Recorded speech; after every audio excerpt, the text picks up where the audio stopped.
What it do, what it do, what it do. It's your boy Big Vibe Opinion back with another live video. Make sure you hit that like button. Make sure you hit that share button. And most importantly, make sure you sub to the channel. Turn on that post notification bell so that you be notified each and every time that your boy Big Vibe is going live, man. With that being said, let's get into this intro.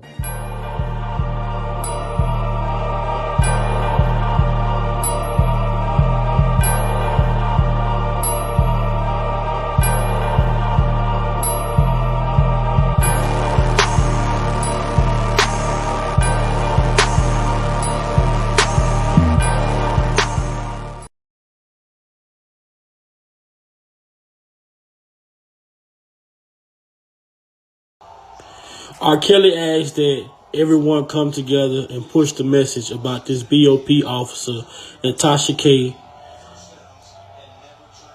sharing his private emails and conversations with government star witnesses. Now, you have people that are out here doing the work, pushing the message. If those people that are pushing the message about this BOP officer is being attacked by so-called R. Kelly supporters, you should think twice before you listen. And I just really want people to know, I appreciate anybody that's helping me. I appreciate anybody that's helping me. A lot of people have been there for me. I just don't want people going back and forth, being mad at each other because one person did this for me and another person did that for me. That's what the devil wants. He wants to cause confusion. That's what these people want. They want to cause confusion. And confusion ain't going to do nothing but keep me in here. But the real danger. Welcome to Big Vibe Opinion. Moderators, with my permission, any negativity in the chat should be hidden from this channel. This channel is a negativity-free channel, drama-free channel, and we are here to push the message out. We will not be distracted. So with my permission, any negativity in the chat should be hidden from this channel. Welcome to Big Vibe Opinion platform.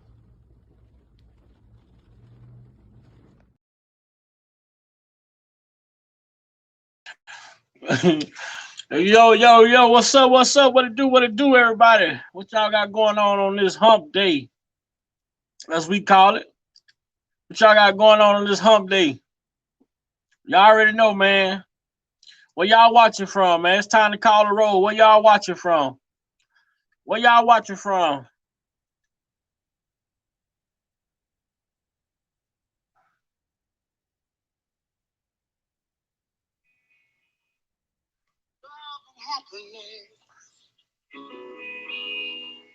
Where y'all watching from? Oh, yeah. Something that can make you do wrong, make you do right.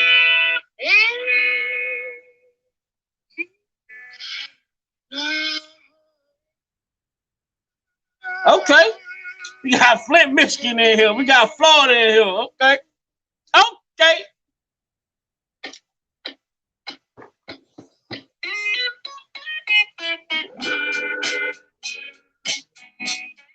How I'm feeling today. Just the mood I'm in today. Something going on. Someone's on the phone. 2 o'clock in the morning. Hey. Talking about how she can make it right. Hey. Happiness is when you really feel good. Somebody. Nothing wrong. Man. In love with someone. Yeah.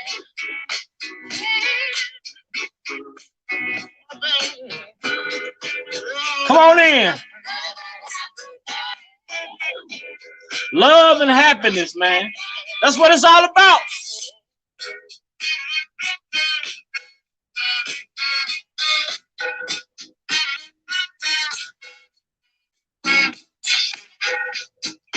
That's what it's all about, love and happiness, man. What you mad for?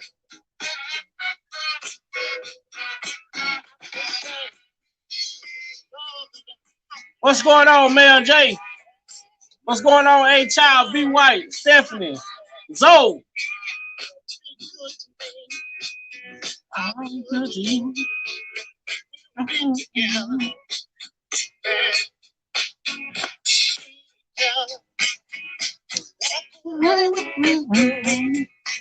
This is how you get in the mood, man.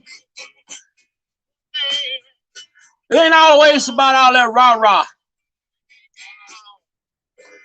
It ain't about all that gangster music. I'ma shoot, stab you. Sometimes you just gotta have that blues in you, man. And that blues has to be in you from a baby, from a child. You know, growing up around the house, and you know, your mama and grandma on Sundays, on Saturdays, you know, they turn the jukebox on. They got doggone Tyrone Davis, that Johnny Taylor, that Betty Wright, Marvin Cease, Marvin Gaye, TK Soul, all those, man, those blues singers, man, from back in the day that told those good stories, man. So, you know, a lot of times people are like, oh, Big Vi, you got an old soul. Now y'all see why I got an old soul. This was music to me. Al Green, Teddy Pendergrass, that was music to me when I was growing up. I didn't start listening to that rap until I got like 14, 15 up in age. But when I was a kid, man, look here, man, it was blues every day. Let's go, baby, to the hole in the wall. I'm sending you a kiss. I want to kiss you when I miss you. Stand up in it. I got my whiskey. It's Friday. Man, look here. Man, I know so much blues, it's ridiculous. But I wouldn't trade it for nothing. Okay, we got New Jersey. We got Miami in here. We got New Jersey in here. So I'm giving people a little time to get on in here.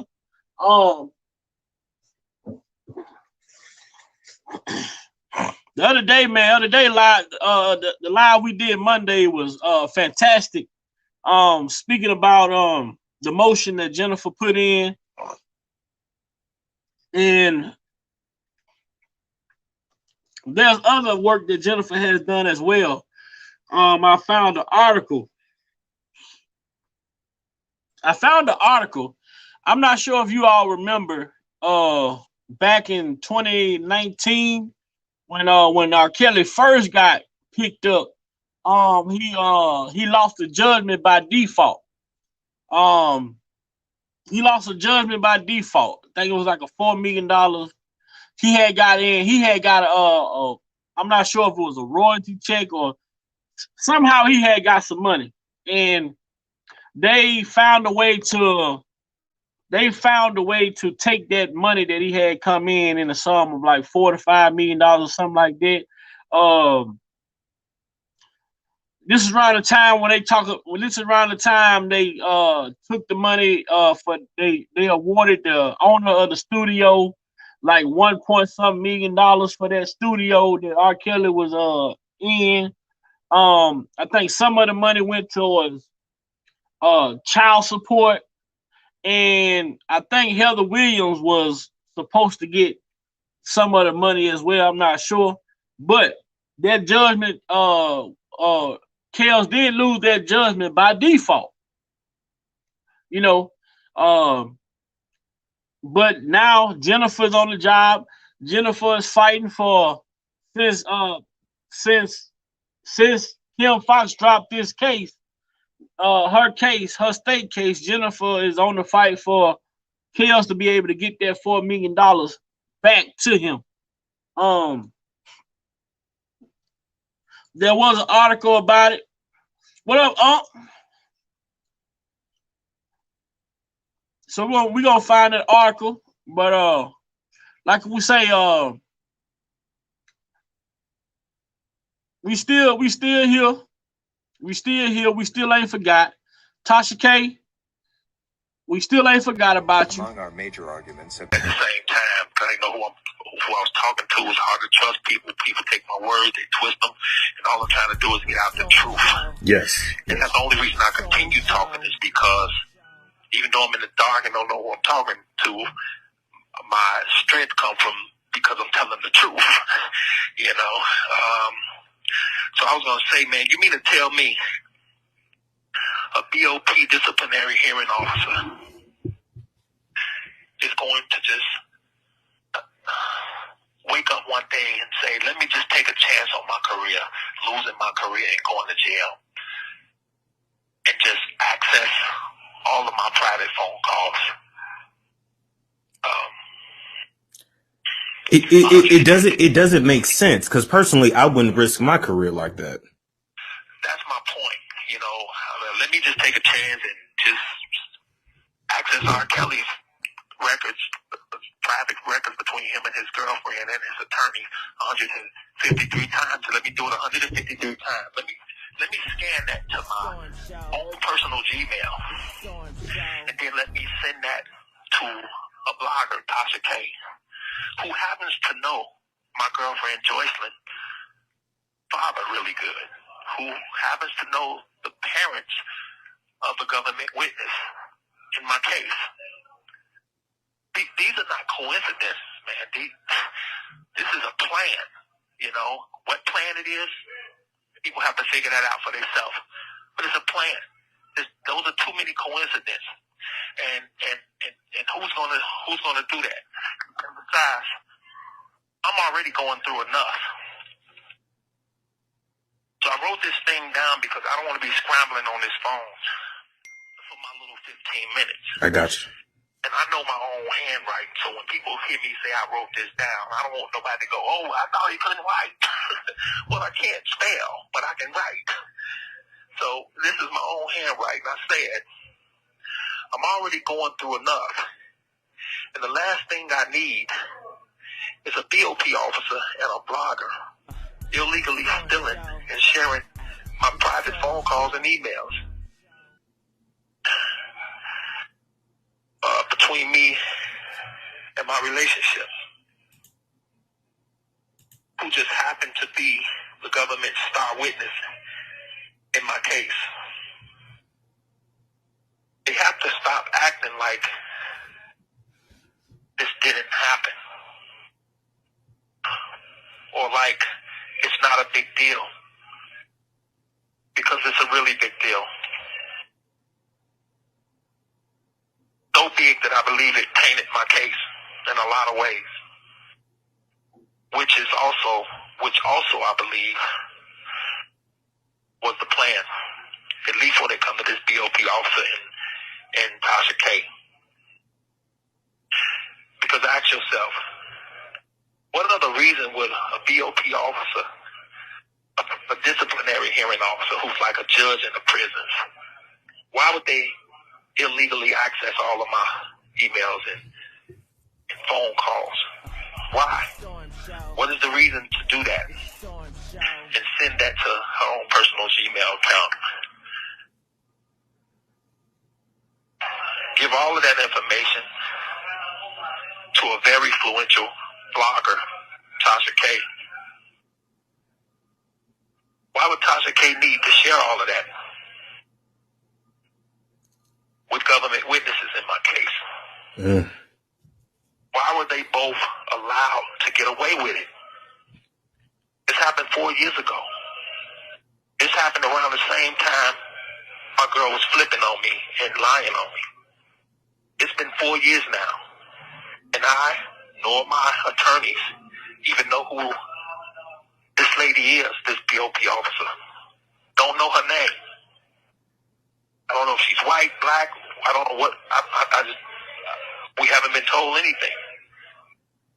How does she know Tasha K? How did they meet on this planet? How did a disciplinary hearing officer and a blogger meet?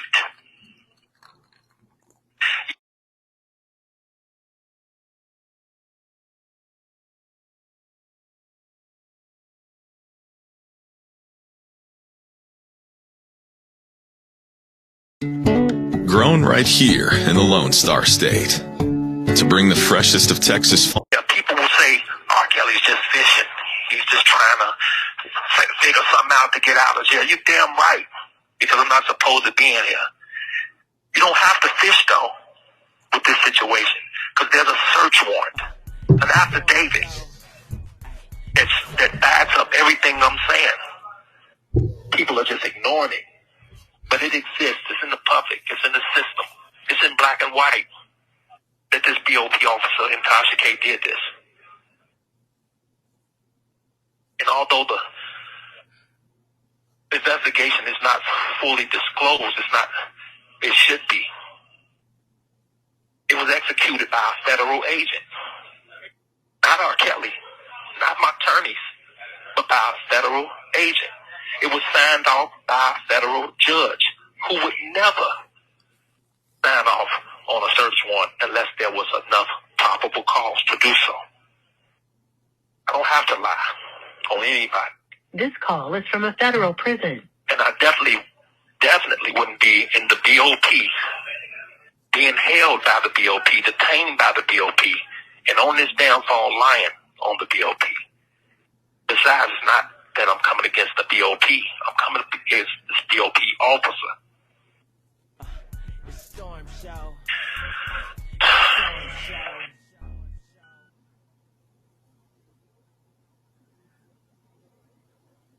And besides, if I was lying, this phone call would have been disconnected.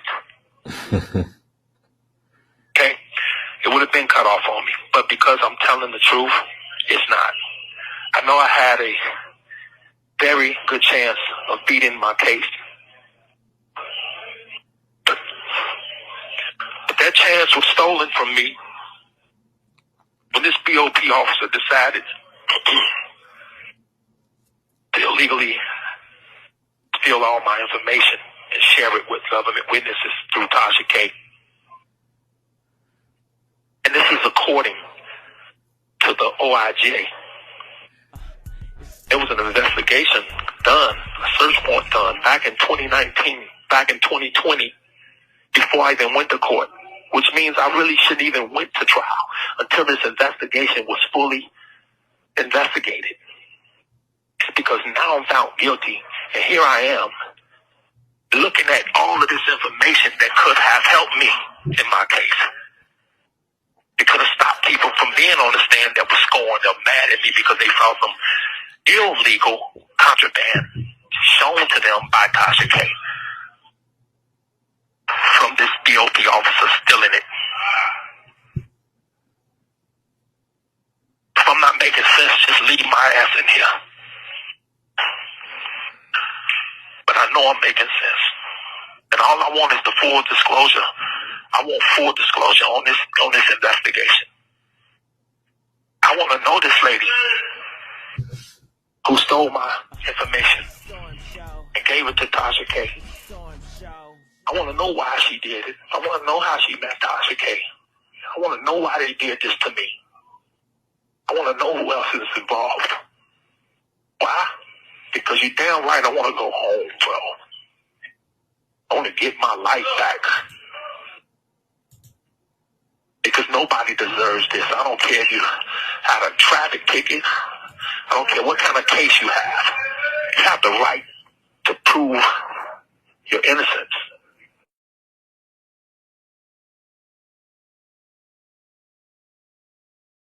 It's a prosecution. Yeah, that's right. And I can appreciate.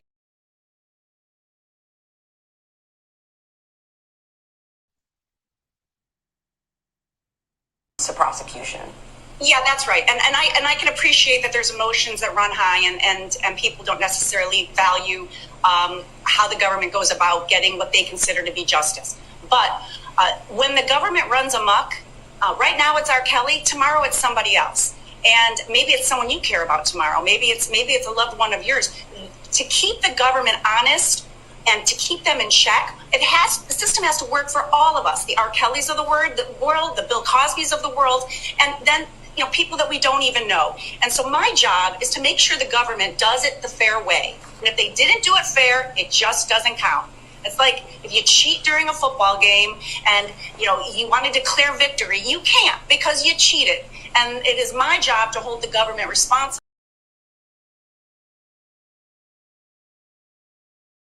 Yo. We're going to hold the government responsible.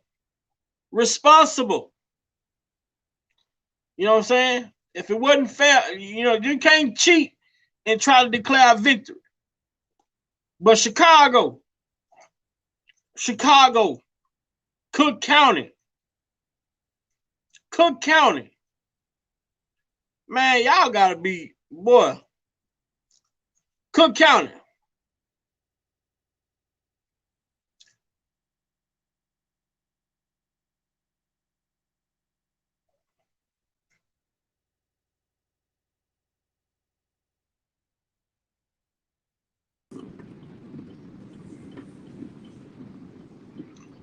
Oh, what's going on? What's going on, man? What's up, man? Long time no see. We yesterday we came on at midnight, goddamn. I know, bro. Y'all be, and I'm done. That end. You barely, I'm actually out in the streets right now, man, just making some runs.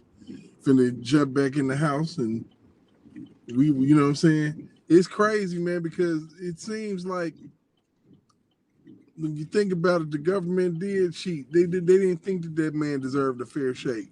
They had already made up their mind.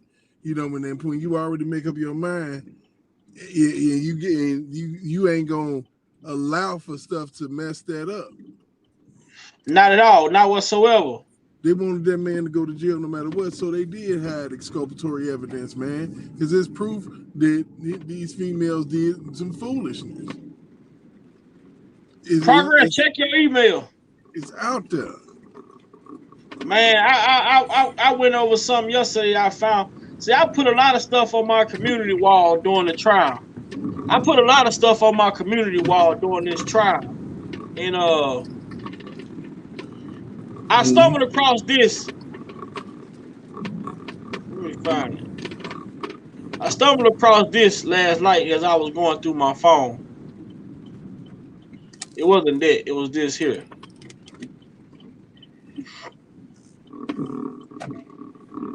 So, during cross-examination, y'all remember, I'm not sure if a lot of people remember during the cross-examination of Boss Baby, the key witness, the star witness in Chicago, when Jennifer asked her about her immunity deal.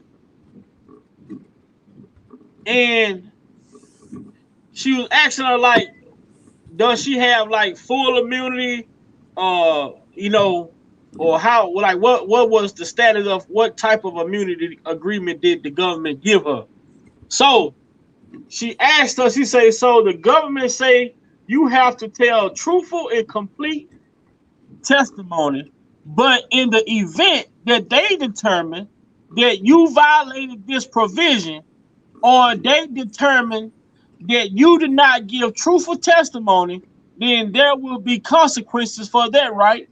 Boss Baby answer was yes. Now that right there, isn't that squeezing? Yep. How is it that they tell this girl, not only do she cooperate with them, but even after she cooperate with them,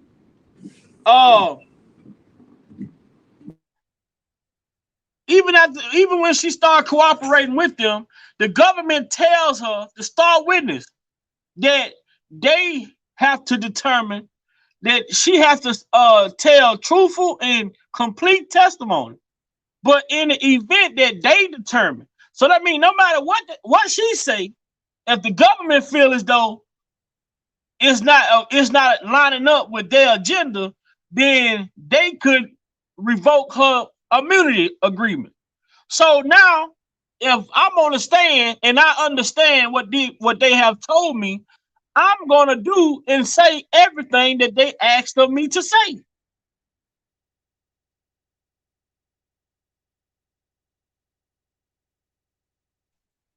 Yeah, because they tied them hands behind that back. They tied her hands behind her back. And that's what's the letter, right? They tied my hands behind my back. Yep. Hey, keep on talking. I gotta go in the store real quick. I'll be right back. Okay. Go ahead. So once they told, now this is what I want y'all to understand. What's going on, Sino the Great One? Welcome to the Big Vows opinion platform, man. Help yourself. Come on in. Speak. Everybody. Let everybody know who you is, man. Look, this drop a little disclaimer. I'm gonna tell you on this platform, you're gonna get content. You ain't gonna get the back and forth, the beef, which I don't have nothing against nobody that do their stuff the way that they do it. But I try to keep it clean over here because I don't play with people. I don't play with people whatsoever. So I try to keep the riffraff, out the way and come with this pressure and apply pressure. And we're going to keep applying pressure to Kim Fox. Someone's going to be knocking at your door pretty soon. But this is what they did to the star witness. And this is Jennifer Bunjean questioning the star witness. So the government say you have to tell truthful and complete testimony. Y'all have to understand this statement. Listen to what the government told this young lady. Listen to how they put the squeeze on this young lady. The government. They say you have to tell truthful and complete testimony, but in the event that they determine that you violated this provision, or they determine you did not give truthful testimony, then there would be consequences for that. So they threatened her with jail. So they threatened her if she did something that they didn't agree with, she could possibly face jail time. So now you got to ask yourself, now they already came at you because of whatever you done did, whatever you done in the past, now they came at you with it. Now they telling you now, all right, well, we can overlook this crime that you committed. We can overlook these crimes that you and your family committed if you testify in our favor. But when you testify, your testimony has to be in favor of the prosecution. You are allowed to say anything that could possibly help the defendant. This is what Jennifer talks about in the motion when she talk about things being left out by Boss Baby, not talking about the threesome encounters that she had with the defendant and Pauline when they were of age. Appreciate it, Sino. So now we understand why Boss Baby didn't bring up certain things. We understand why she didn't say certain things. We understand why the age limit went from 13 to 14, from 14 to 15, all these different nothing was in stone. And this is my thing when we talk about trauma. You're talking about a $20 million restitution package because you feel you have been traumatized. You feel you have been traumatized. You want to see $13 million in restitution. Well, I'm trying to understand, where did the 20 come from? Where did the other 7 come from? If the family was seeking 13 million, where did the other 7 come from? But if you say you were that traumatized by this experience that you had with Mr. Kelly, why do you not remember any dates? Why is everything in or about, round or about? If someone have victimized you, you remember the day, you remember the time, you remember that. I mean, you're going to remember a decent amount of details to be able to be close to Pacific as possible. But everything that the government brought in when it comes to these accusers, everything is round or about with 2-year gaps. But they want to say it's closer to the lesser number other than the greater number.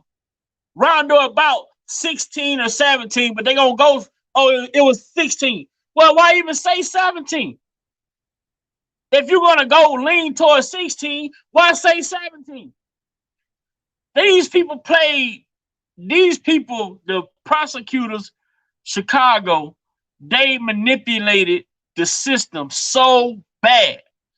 This corruption is so bad.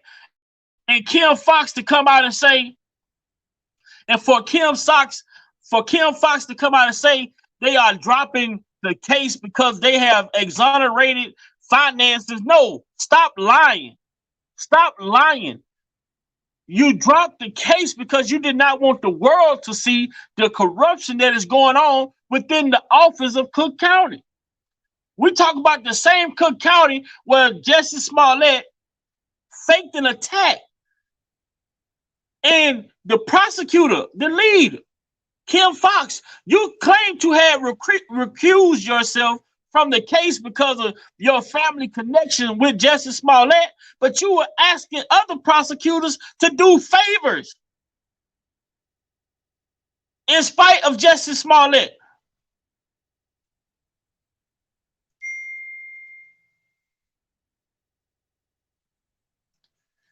See, this is the problem. You ran this goddamn office as if it was a goddamn like you ran this office like it was your own personal home office. You not looking, you forgot that being a prosecutor is a business. You forgot that being a prosecutor is a business. This is not your personal office. There's laws. There's shit that has to be ran in order, not based off of your feelings. When you come to work, you're supposed to leave your feelings at home. Right, and basically to do a press conference and tell people that as a woman, as a mother, as a victim herself, she was disgusted, and that's and after watching Surviving R. Kelly, and if she had anybody, anything with the man anywhere, please come forward and call me. She literally get on that podium and beg for victims, bro. It's ridiculous. And then you got Angel Cruel and all these people that jumped in their feelings behind the documentary, bro.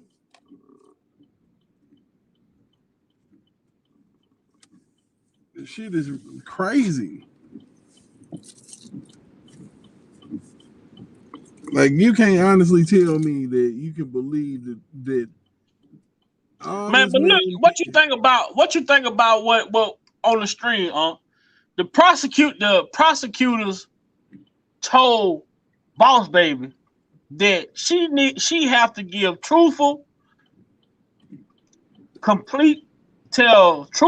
complete testimony.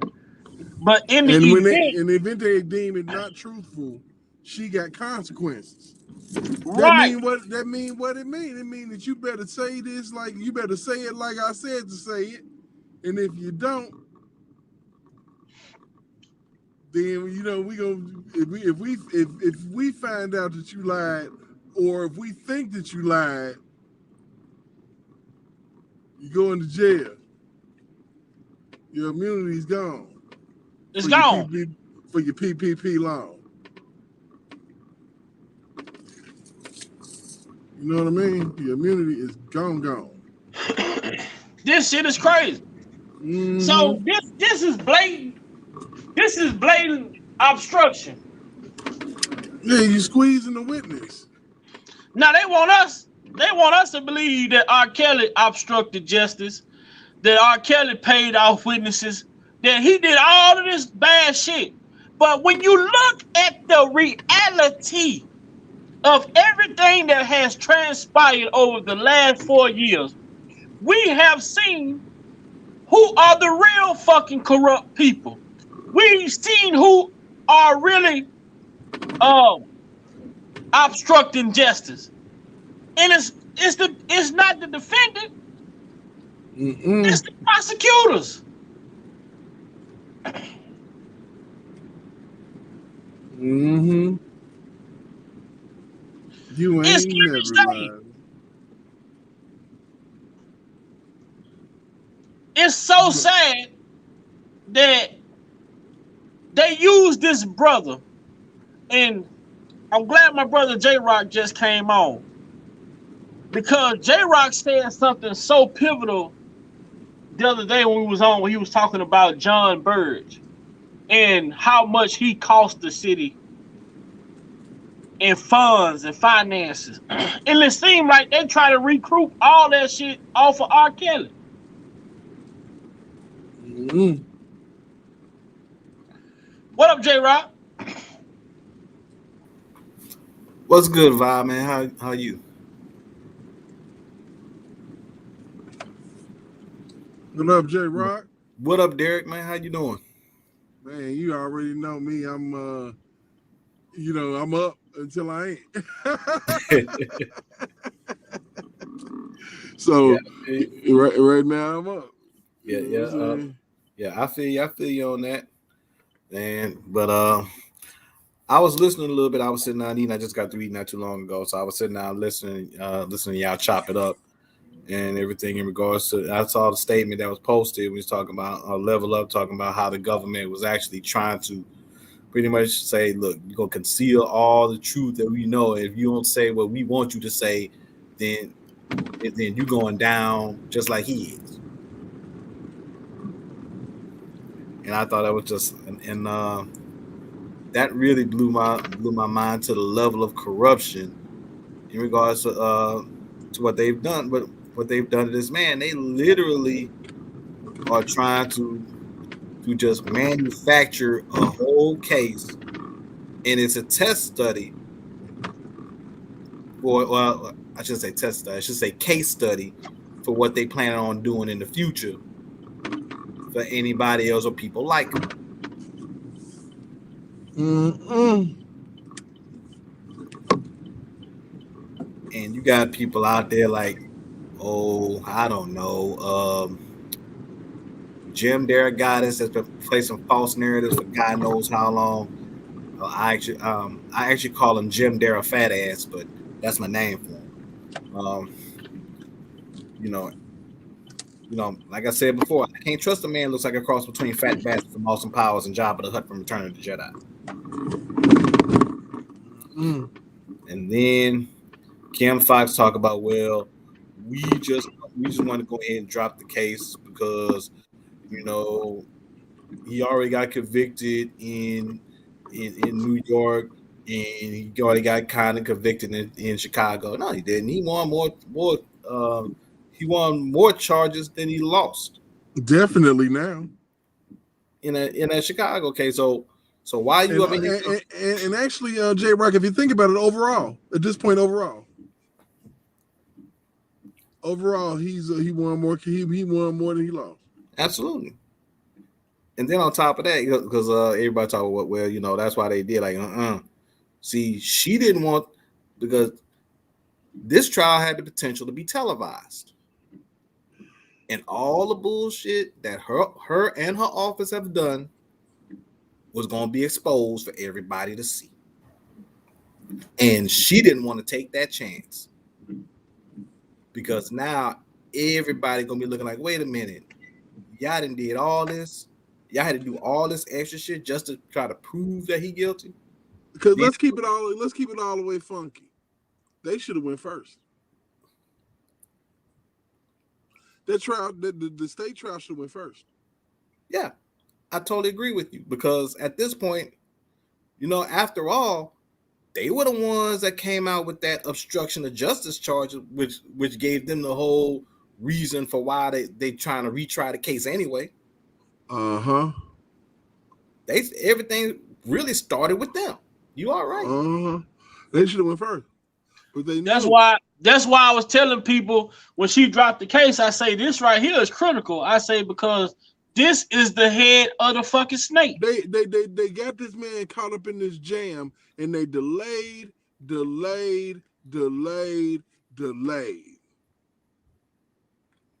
Other courts was going on. Delayed. delay, let the feds do their thing, delay, let Chicago do their thing, delay, drop. Justice is served. You bitch, you didn't have no case. You knew you didn't.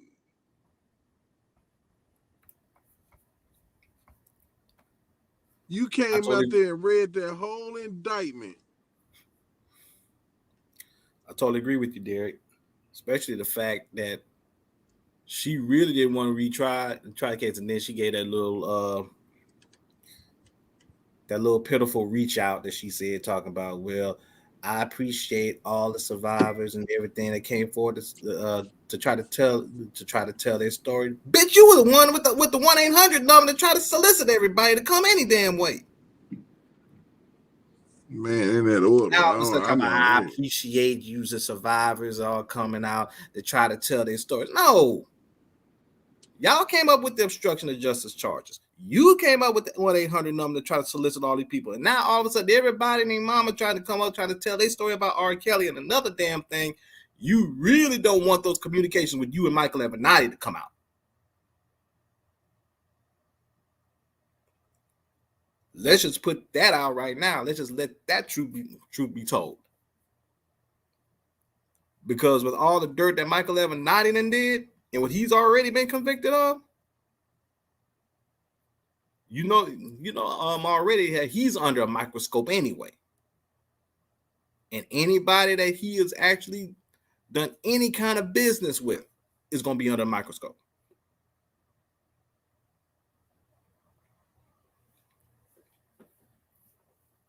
And that's the whole damn deal. I keep telling people this whole damn time, they knew what they were doing. And the fact that when Bonjean dropped that motion and then had the itemized billing of Rashona and her family that was involved in all of this, oh hell no, if there isn't a definition of a smoking gun, if that's not one, please tell me what is. Because to me, that damn sure is one.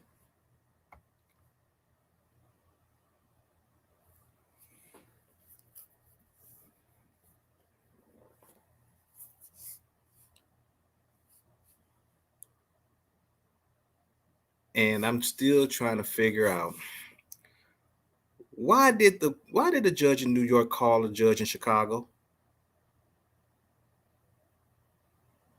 She got the conviction over there, and Donnelly got the conviction for the 30th sentence. Why did she want to put so much effort forward to try to contact Levin Weapon in Chicago?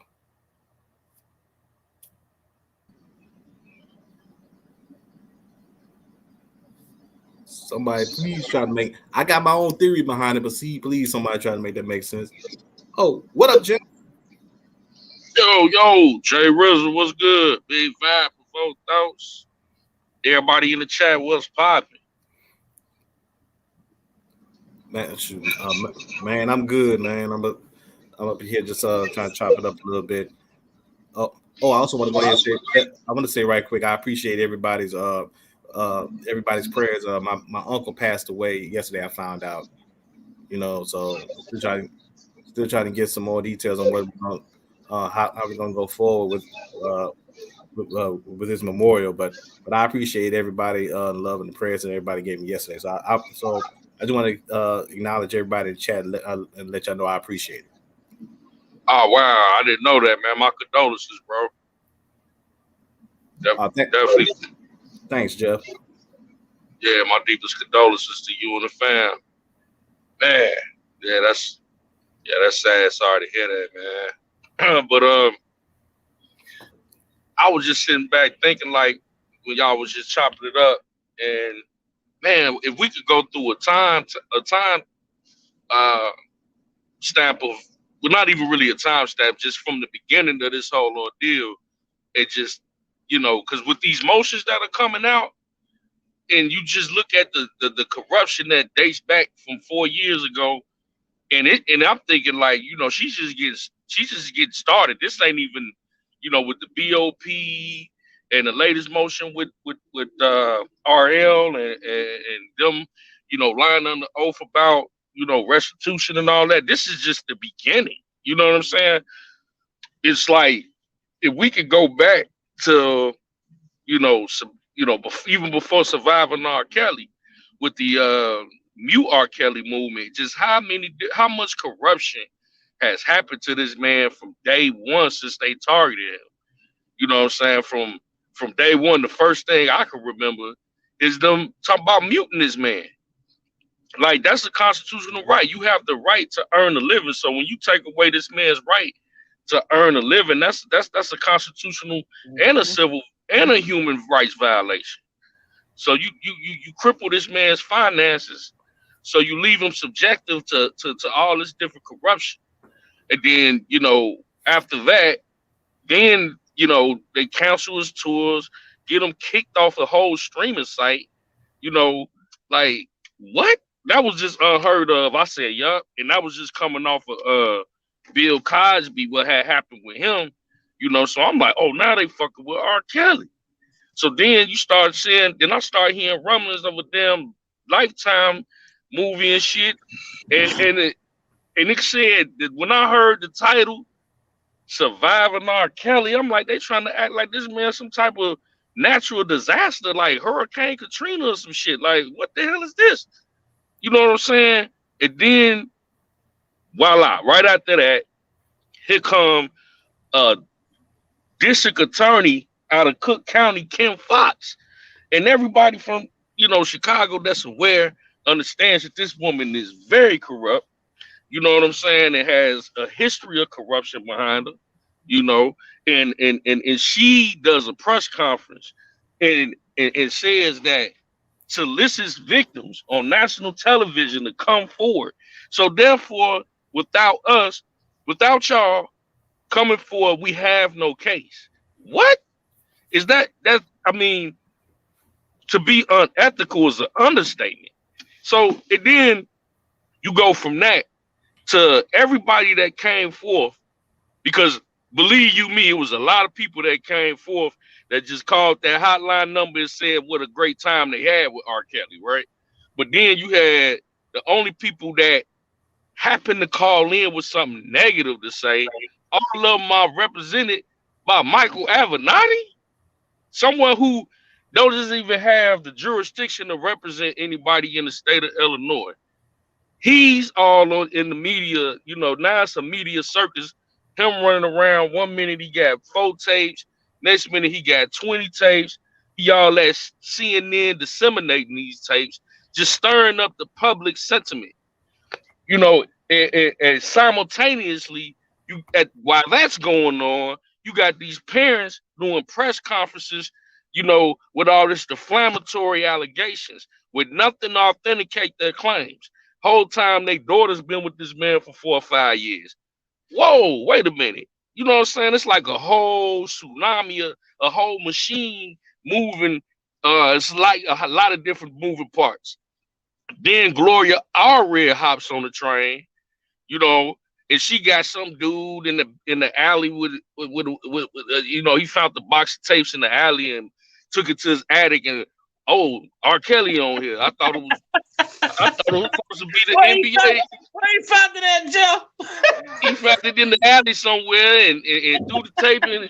I thought it was supposed to be the Trailblazers, Clyde Drexler versus Michael Jordan. It's like, what? So I'm sitting back looking at all this. And then you go from that dude, whatever, he just vanished, and then Gloria Allred with her bald eagle looking ass just sitting there staring him down like he better not say the wrong shit. I'm like, oh no, this is bullshit. Then I don't know, I'm gonna fall back after that, man. Anybody want to take over from there, man? Like the time, and I'm sitting there looking at people like, y'all really believe this shit? Man, Jeff, look. You hit on so many good points, man. It ain't even funny. Especially when you said old boy went up in the attic to find a tape. Thought it was the Blazers and Bulls finals of '92. My question is,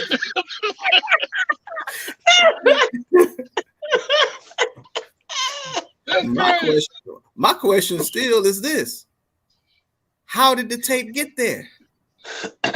Pennsylvania, it did. He way in Pennsylvania. Exactly. Did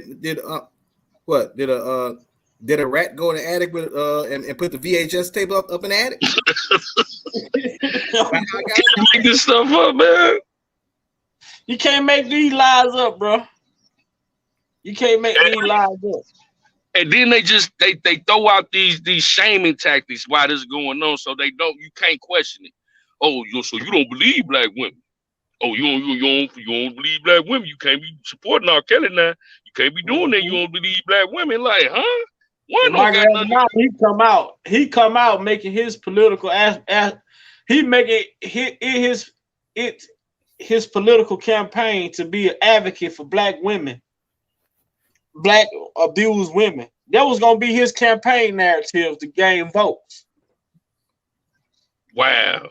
He the one who came out and gave the black women a voice, this, that, and the third. Because you know the white women was gonna come because they support Stormy Daniels. Because guess what? Just like it's a lot of white people that love Trump, it's a lot of them that hate him too, especially if women. So he was trying to cater to the women, but then his bullshit came from unsealed.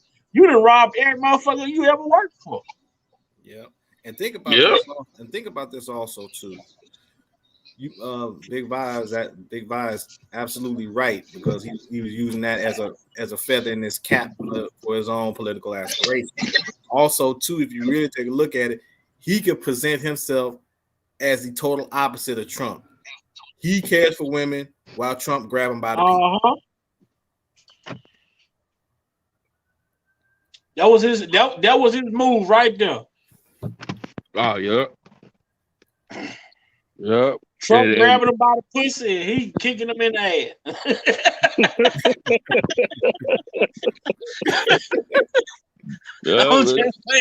I'm just saying. It's crazy though. But why play with this man's life like that? Why play with this man? That's why they had Surviving R. Kelly. I named it Framing R. Kelly. This is what they did. Oh yeah. All these people on this stream, man, I started looking into this picture. Look at all these people on this picture. I see Kim Fox, I see Charlamagne, I see all type of people, Avenatti. I see people that I ain't even saw on the, that I never even heard of when you get to looking at the picture. Wendy Williams. Man, so many people. Dame Dash, man, his own brother up there. Gloria Allred, the twins. Fake, all these motherfuckers. Man, look at these people, bro. Wow. Man, 1, 2, 3, 4, 5, 6, 7, 8, 9, 10, 11. That's 11, 22. That's, man, all these are different people on every picture. Man, he had a fucking, they sat down and had that round table meeting and say, this is what we're going to do. Then they put the Swede. So now, what Jeff said about even the investigation part, they talked about investigating this man from 2005. Then they investigated him again in 2018. They dropped the charges in May of 2018. Then come right back to Surviving R. Kelly drop January 3rd of 2019. Then you got Boss Baby go straight and get an attorney for $54K. How? I tell you how she did it. The government provided her the funds to go get an attorney because they know they was gonna try to recruit that shit on the back end with a hell of a lot of interest on it. Because her attorney, according to her attorney, she was seeking 13 million. So how the fuck did it get up to 20? Because a bunch of other greedy motherfuckers. Yeah, I said a while back, I said, you got all these different entities, all the people that you see shown on the picture you got up here, people who got political aspirations, be it White House, Congress, congressional seats, Senate seats, people in the music industry, i.e. the label, people who've had got an axe to grind against R. Kelly, other media outlets trying to use this to either get ratings or further their own careers. Mm-hmm.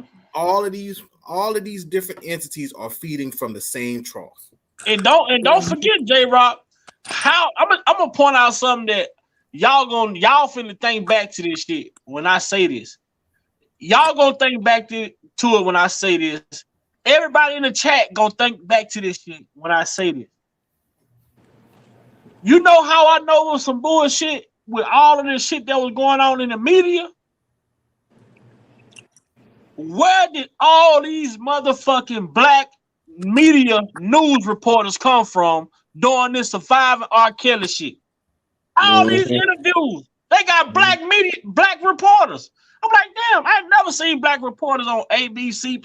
Besides Mo Gail, I'm talking about these people that who was jump starting their career. These young people that just jumped out the window. I'm like, what the hell? All these black reporters come from all of a sudden? They sending them around doing interviews with everybody. I say, damn, I ain't never seen these people before. Right. That was strategic. It was strategically planned, bro. And they saving face because guess what? They gonna say they own, and guess what? When the lawsuit comes, they gonna fucking put it on them fucking black people that was out there doing the bashing and the slandering in the media. They allowed them to go out and read the script and say all this negative shit, do all this slandering and mud slanging and shit, because they understood if it come back, then we can put these motherfuckers out on their own and they gonna have to fight this shit themselves. We ain't gonna back them. Man, these people are very calculated with what they do, and you have a lot of people who want to be something, want to be a part of something so bad, they just jump out the window and not thinking about, damn, what if this man come back and sue me? He come back and try to come back and sue the company, and then they say, well, this person, no, you gonna have to come and sue this person. Now your career done barely started and your shit dead already because you jumped out there want to report and read shit that these people got you reading about a man that you don't know none of these people knew nothing about. Gayle King sat her ass right there, her Michael Avenatti, these people was best of friends. Yep.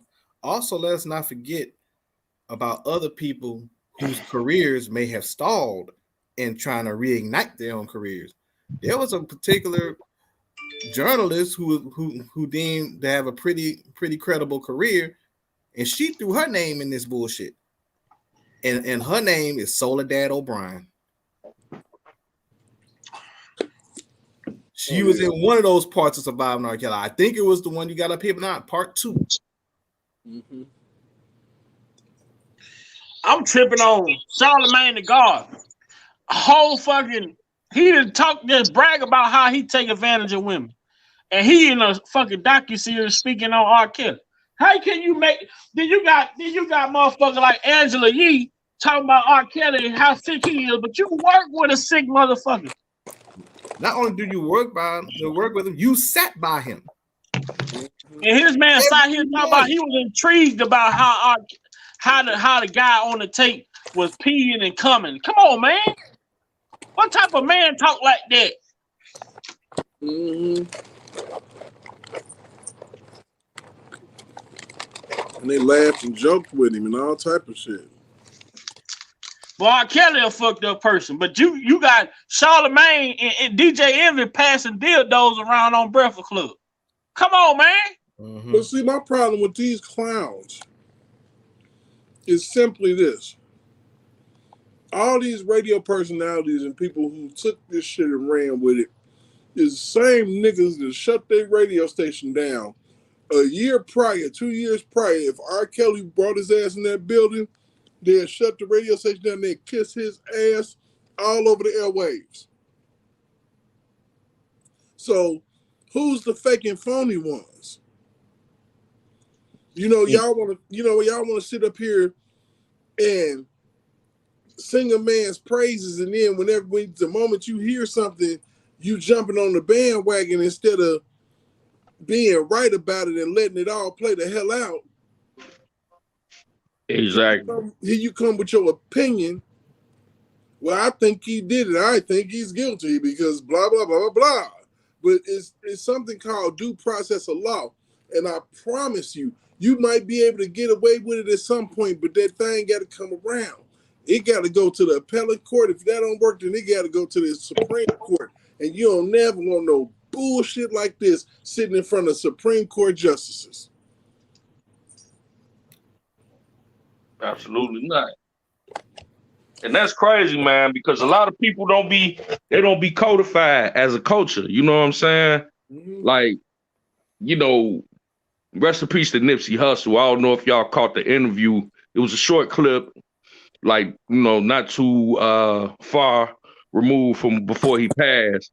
And they some media, I forgot which media site it was, caught up with him.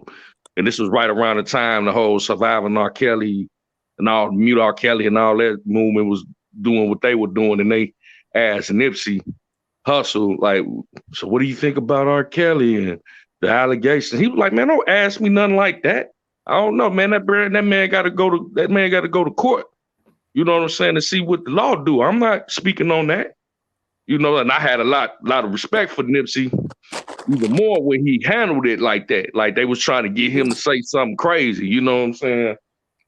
Mm-hmm. And this was like when it was really unfavorable to not drag Kels. You know, everybody else was just saying, well, no, if they wasn't saying, you know, something, you know, inflammatory, they'll say something like, well, you know, it's smoke, there's fire, or some goofy shit. You know what I'm saying? That's the dumbest shit I've ever heard. Yep. Where there's smoke, Kelly Price put a name in her mouth with that one. Where there's smoke is possibly a barbecue. A backyard party at that. Thank you. And see, I also remember a few years back, some years back, R. Kelly did an interview with some radio station, and they asked him about Bill Cosby. And R. Kelly said, "Look, I'm not gonna speak against Bill Cosby because I've had similar accusations leveled against me, and I understand how this goes. So I'm not gonna speak against that man." And that was just before the onslaught on Bill Cosby started. And I think they were pissed off that R. Kelly didn't say nothing against him. Mm-hmm. So R. Kelly like, nope, I am not gonna speak against Bill Cosby. And I think Bill Cosby remembered that. Mm-hmm. Right. And because he did, that's why he sent Longine out there. Mm-hmm. See, that's an example of cultural obligation. You know what I'm saying? Like, man, you don't throw your own under the bus.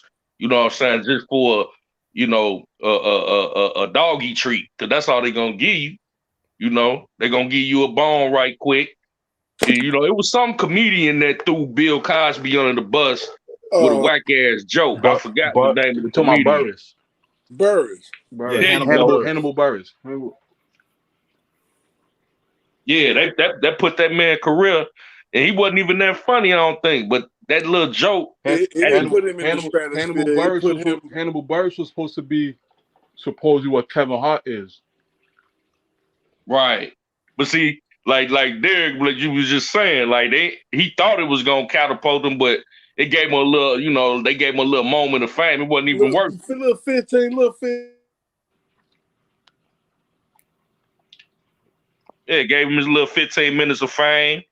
And now you go down in history on the wrong side of history, you know, throwing one of our legends under the bus just to, you know, make your career go where it never went.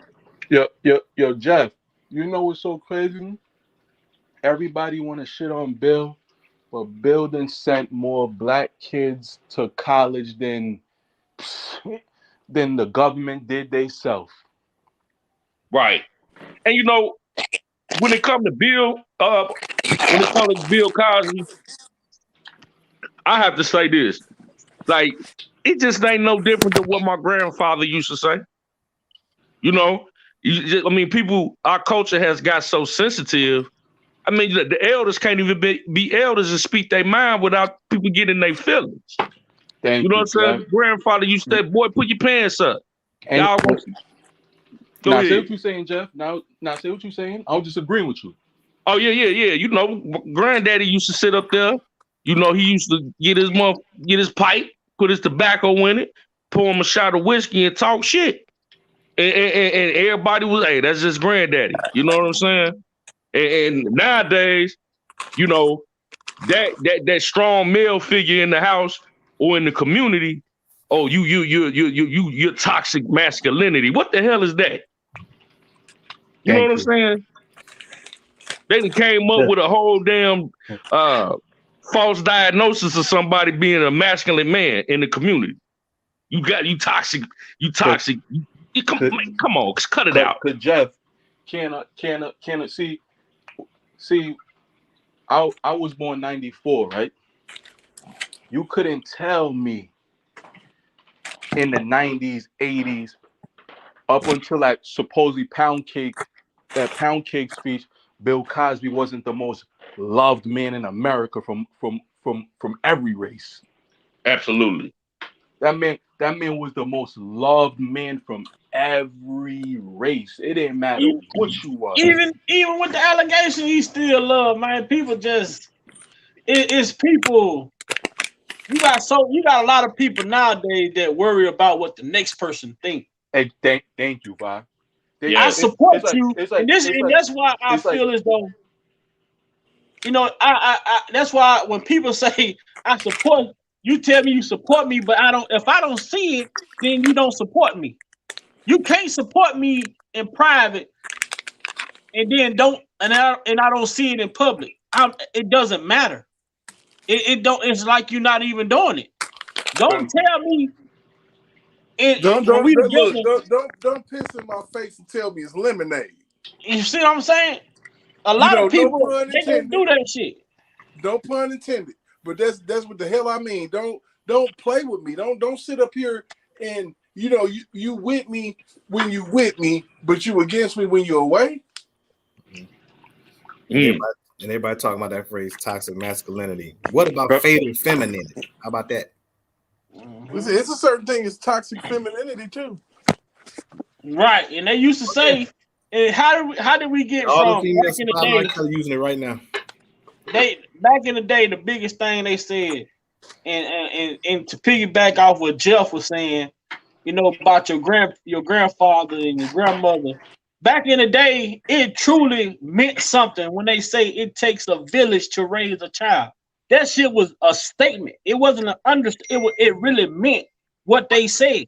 Right. The village, the community raised the child.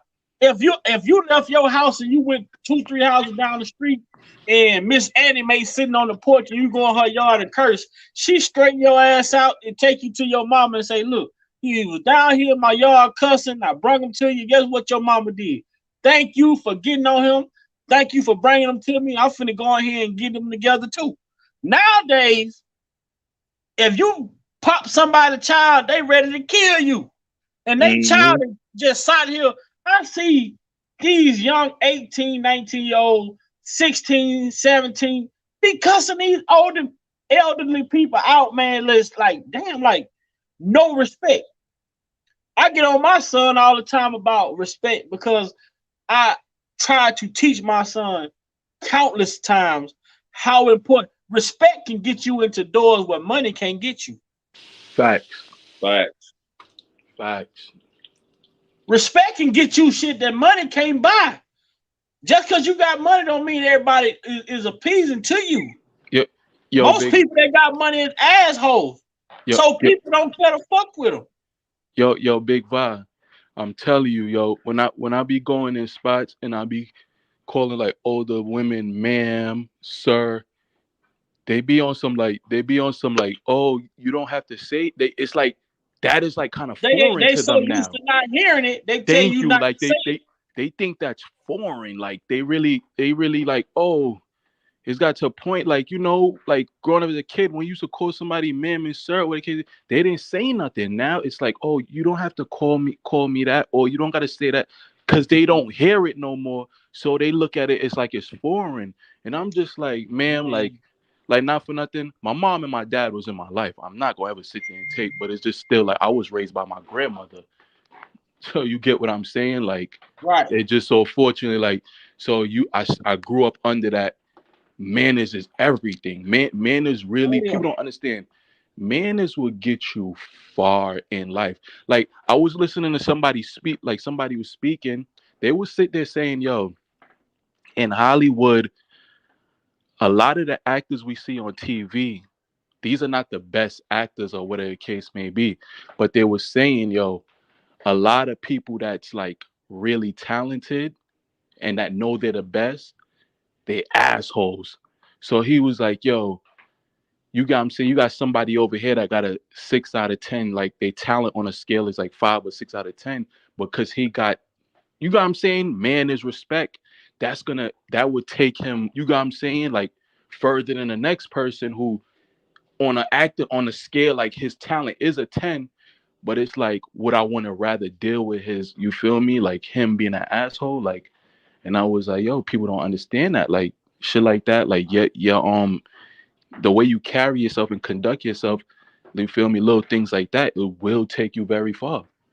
Absolutely. Having manners, like, yo, that's really like, yo, that's really one thing. Like I said, my grandmother, like she don't play about that. Like I keep, like, you know, like me, I lived in Jamaica before. Like I come here and tell you, like my parents is like, my parents is Panamanian and Jamaican, so I lived on Jamaica Island before.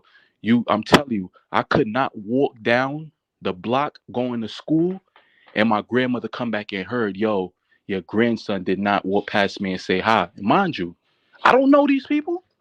You get what I'm saying? But it's just the way I was brought up. Like I walk past somebody that looks older than me, I had to walk past and say, hello, ma'am, good morning.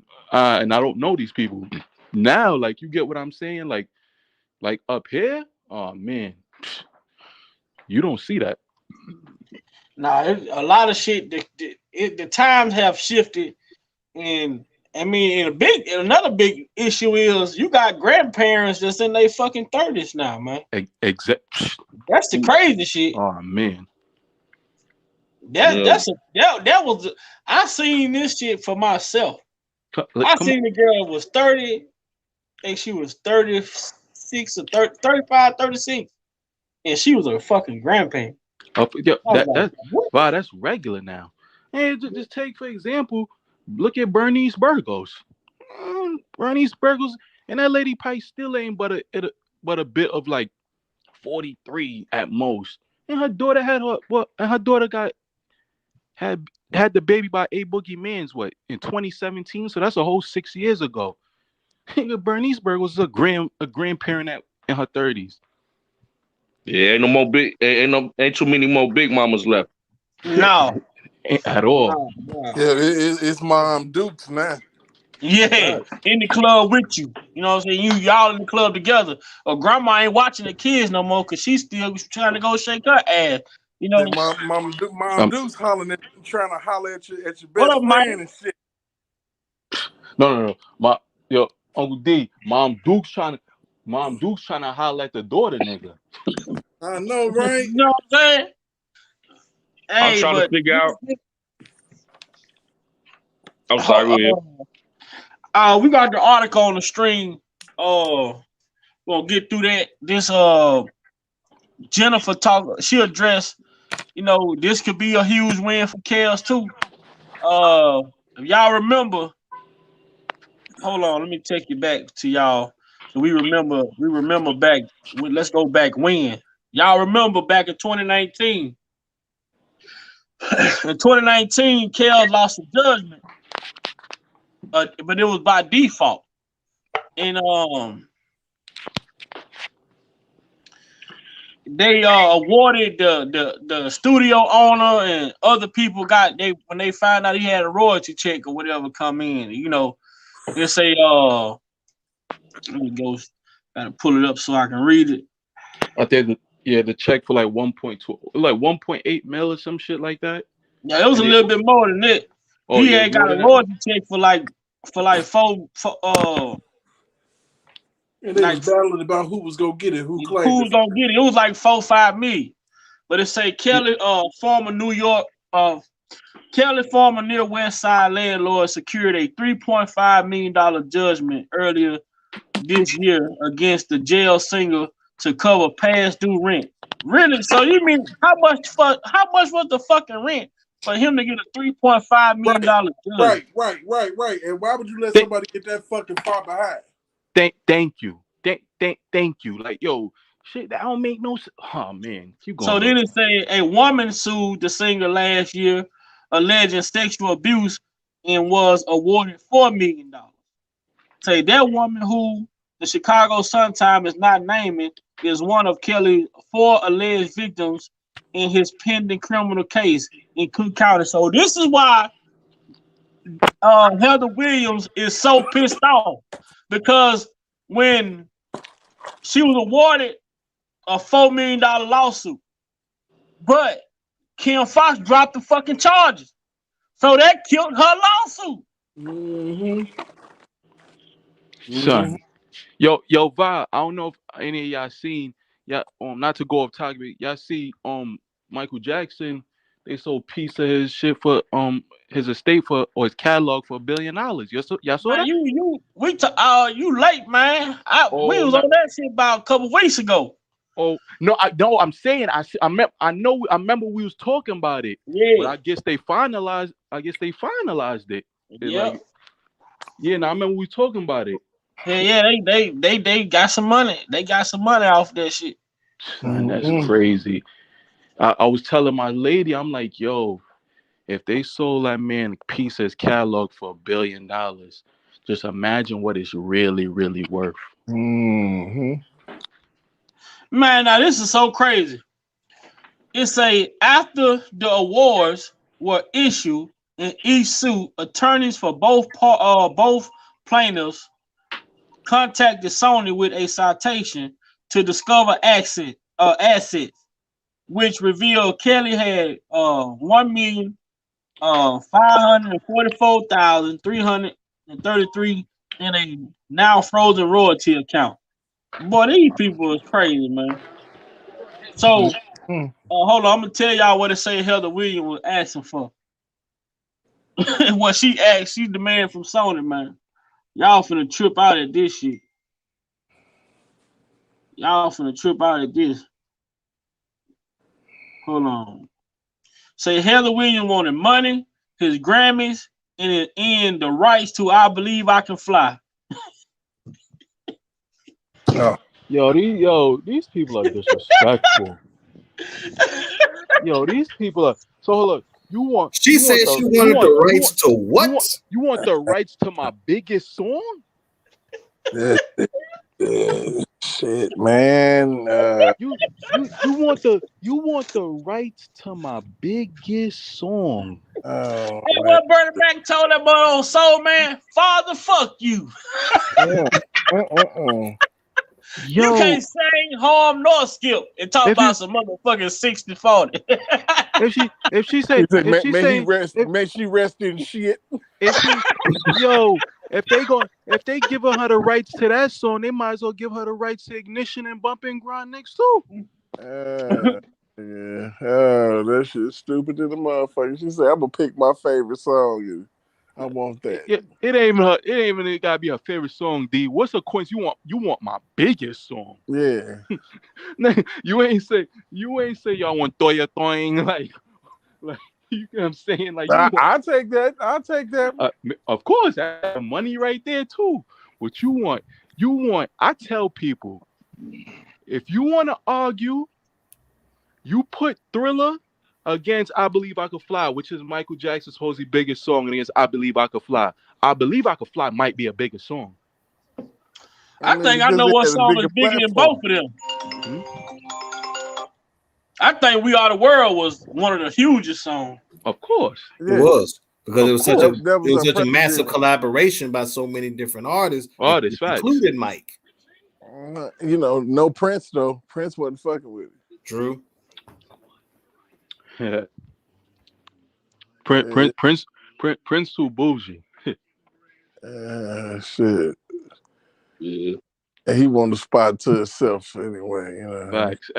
Everybody always said that about Prince. They said Prince bougie, like, and Prince ain't scared to show he bougie. Like, you know how you got people that want to hide it. They be like, nah, Prince gonna show it. Good. Yeah, I'm gonna step down though. I'm gonna try to tap back in a second though. Just got in the crib, but shit, if I don't catch y'all brothers, hey, peace and blessings. You know what I'm saying? As always, much love. But I'm gonna try to tap back in a few. Just got to get some stuff together. All right, Jeff. All right. Well, we finna move right along though with the new with Jennifer addressing the $4 million that Heather Williams thought she was finna get. Oh yeah, I'm still tuned in.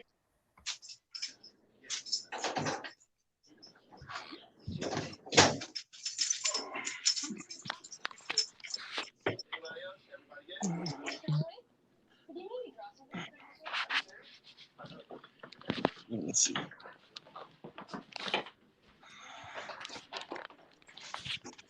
Nothing can stop this.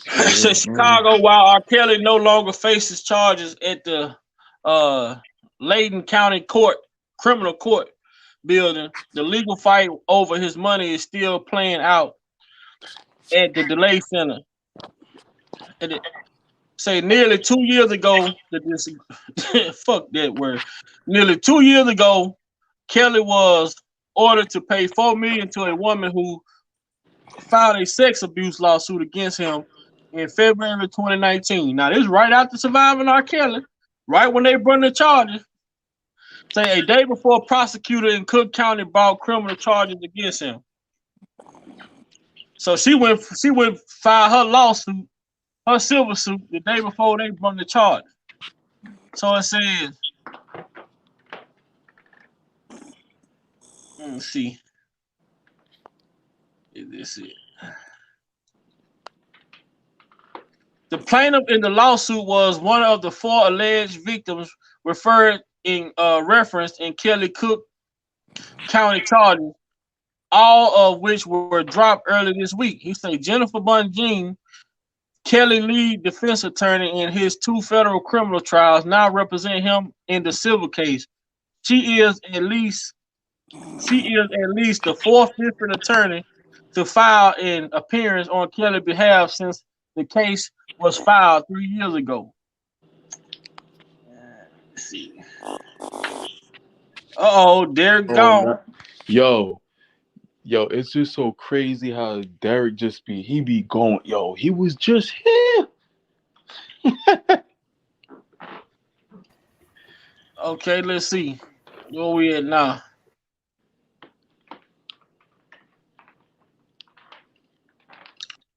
Let's see.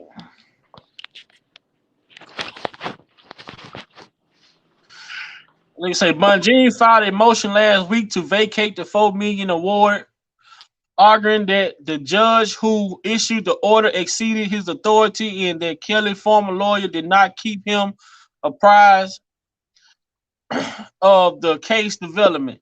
I was absolutely astounded when I saw how railroaded he was through the process and how piss poor his representation was during the process that resulted in a default judgment, which he can come back and fight, order being entered against him without his knowledge. Bunjean told WGN, people and judges are applying a different set of rules to him, frankly. And then I think she talked about this. Let me see. I see from my other phone, I can't see the full screen.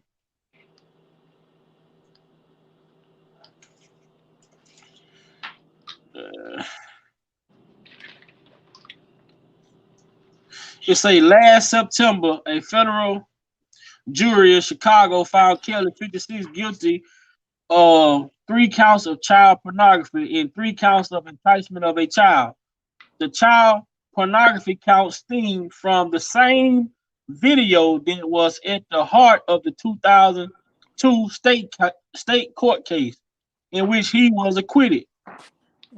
His sentencing in that case is scheduled for later this month. Last year, Kelly was also sentenced to 30 years in prison following his conviction of sexual exploitation of a child. These people crazy, man. Racketeering, bribery, and sex trafficking in the New York federal case. Okay, so now they say the child pornography count stemmed from the same video that was at the heart of the 2002 state court case. Now, during the trial, when Pelosi was asked, video 4, this is what she said, video 4 is real. It was filmed by this man sitting right over there. So they asked prosecutor, video 4 is the one video prosecutors don't have to show jurors.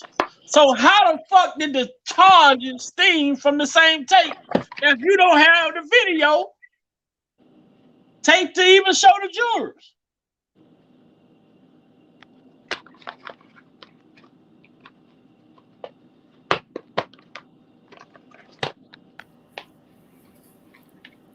Now this is their words.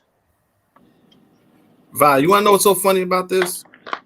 If you read it, it's completely contradictory. Talk about video 4 is real. It was filmed by this man sitting right over there. But then video 4 is the one video prosecutors don't have to show jurors. Look, Yo, them people, they disrespectful. Let that sink in. Or do I need to read it for the riding in the back of the short bus ass people that might not understand this? Because video 4 is real. It was filmed by this man sitting over there. But video 4 is the one video prosecutors don't have to show the vips. Even use that language to even use that type of language in court should have been struck. Son. But we're gonna show you these other 3 videos. These videos ain't real, but we're gonna show you these other 3 videos. But we want y'all to believe them. Then the government, like now, since video 4 is the tape from 2000, supposed to be for 2002. But you got the government admitting that the other 3 videos that came from Jim DeRogatis and Michael Avenatti, they were altered. They were not authentic. So how could you present any type of video evidence to a jury?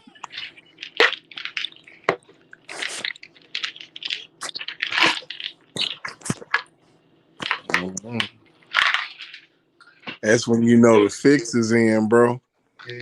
Yo, them motherfuckers is disrespectful.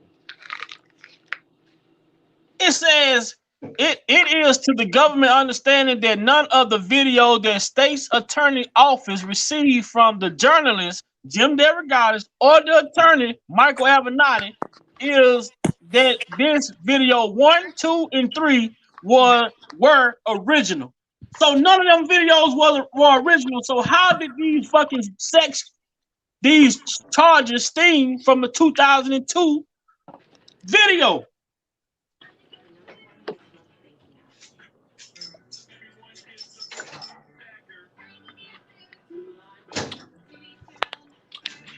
Yeah, we dealing with a bunch of idiots, so we're just gonna tell them anything, and they're gonna believe it.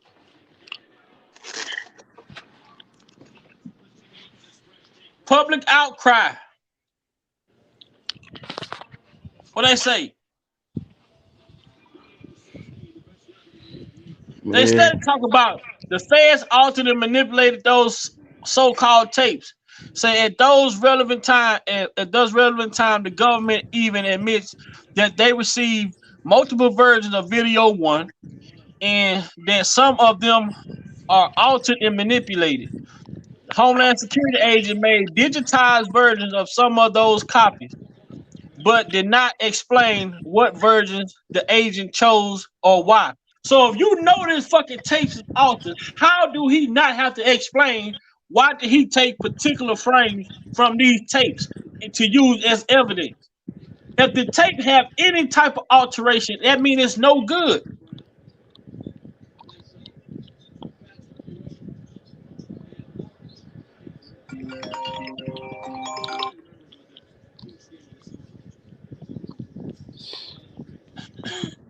Pure disrespect. Pure disrespect.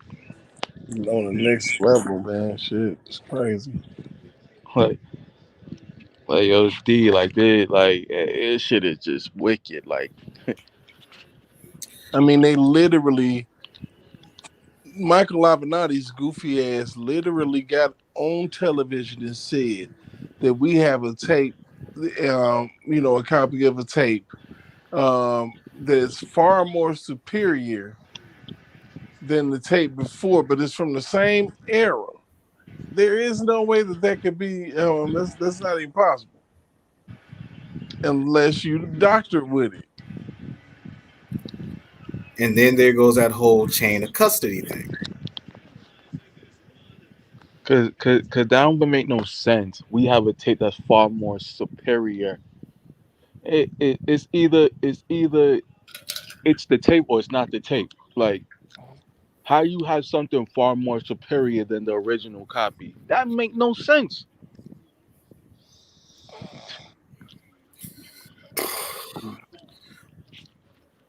I'm trying to make sense of that. It's hard. Me too, J. Right? It's like, yo, something can't be more superior than the original copy. The original copy will be the superior one, and everything else will be bullshit after. But say, what's the best way to hide something from black Anything people? happened to it from that point? Would you put it in writing? They keep saying that old saying about pretty much what you said. If you want to hide something from black people, put it in the book, and be like, oh, that's race. That sound dumb. But then every now and again, they be proving us right and be like, damn, man, really? Fact. That's wicked. Yeah. And Michael Avenatti, and no telling how many copies of that tape that Michael Avenatti had. But at the end of the day, they know they knew exactly what to do, because they know us as black people, we can't stand rapists, child molesters, pedophiles, anything in that nature. I guarantee, cause I said white people would have never really cared. They would have defended. White people would have defended him, right or wrong. Like, they would have went to bat for him. But they know the things that trigger us as black people to turn our back on our own kind. Mm-hmm. So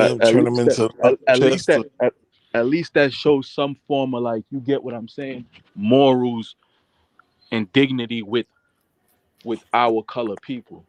Mm-hmm. So you got what I'm saying? Mm-hmm. Yeah. J Rock. What up, Big Boy?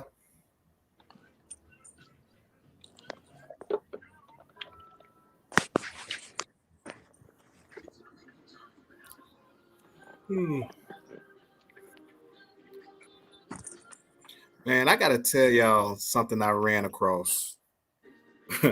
Go right ahead, my brother. Go right ahead. And everybody talk, and all these people talk about mute R. Kelly, and you don't want to hear mute his music, and trying to take down his music, this, that, and the third. Let me make it perfectly clear. R. Kelly's influence in music industry is undeniable. And I got a prime example. I ran across a dude who's been around for years. And his name is Methrone. Now, hardcore R&B. Oh, Metron. Oh yeah. Hardcore R&B fans know who I'm talking about. Uh-huh. He dropped the album last month. And guess what the name of the album is called? Grown Man. Take that with whatever you want.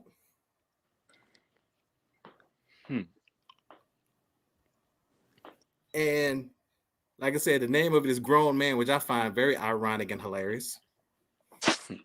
But he got a song. I got one particular song, and everybody talk about, well, you know, mute R. Kelly. Okay, you're gonna mute R. Kelly, but his influence is undeniable. And this one song right here, I swear up and down, R. Kelly snuck out of prison and wrote this shit. Mm-hmm. It's called Your Tattoos. Check this shit out. That's enough of that fool, man. That Kale, you can hear Kale all on it though. He might have wrote that shit. Yeah, he might have wrote that, man. But Metro, all his shit always sound the same. Like his sound is always the same. Like, and he prone to throw you some old shit like that. Mm-hmm. Like, here, nigga, sing that. Matt said, "Great value, great value kills." Boy, that's that. Mm-hmm.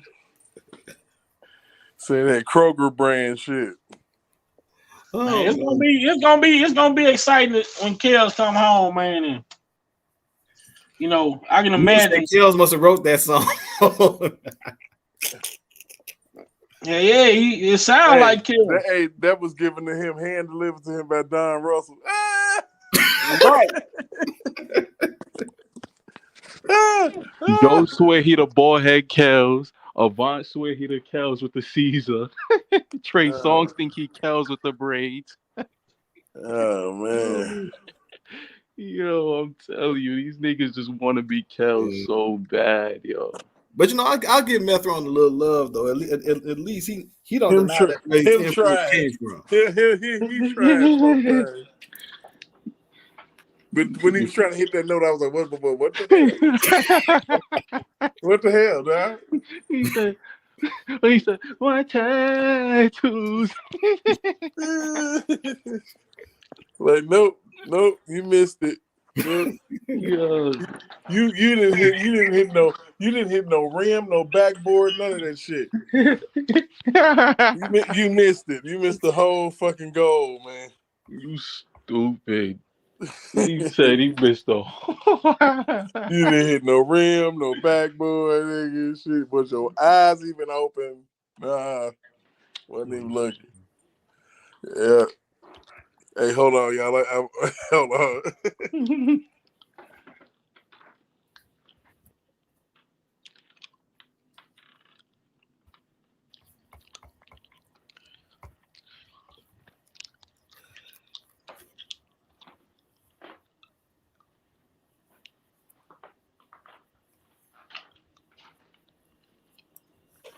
It's just hilarious to me. I mean, that man been around for 20 plus years, because if y'all remember that first time, because the first time I heard him, he had that song called "Loving Each Other for Life." Mm-hmm. That song there, I was like, and I go loving each other for life. I forgot how that. He had a lot of competition back then. You had him, you had Rome, you had 3-Piece, you had Case, you had Cam. What's his name? LMG. Cam. Kim came out a little bit later, but I get where you're coming from. Let's see who else. Sweat. Yeah, Charlie Wilson was making a comeback. Mr. Biggs. Oh yeah. Who else? It was so Prophet much. Jones. Don't forget Prophet Jones.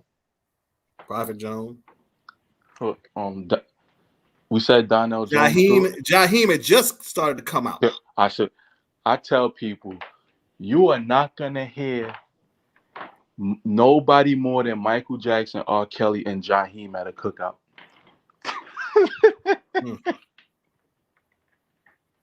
Jaheim, all his songs be at the cookouts, I swear. Yeah, I'm not gonna lie. that first Jaheim, that Ghetto Love album, man. Facts. Great.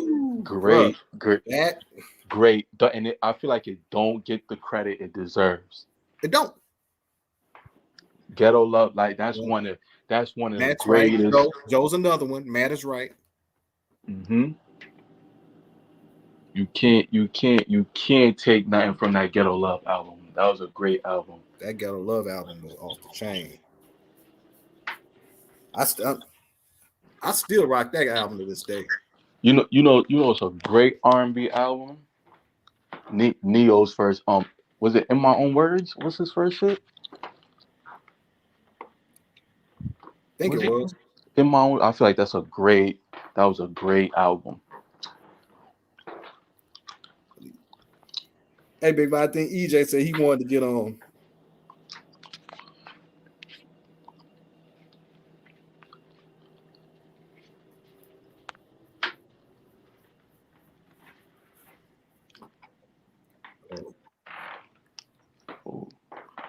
Who else was lit around that too? Jagged Edge was doing their thing still.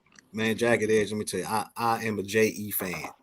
Me, I am a J.E. fan. I'm a J.E. fan too.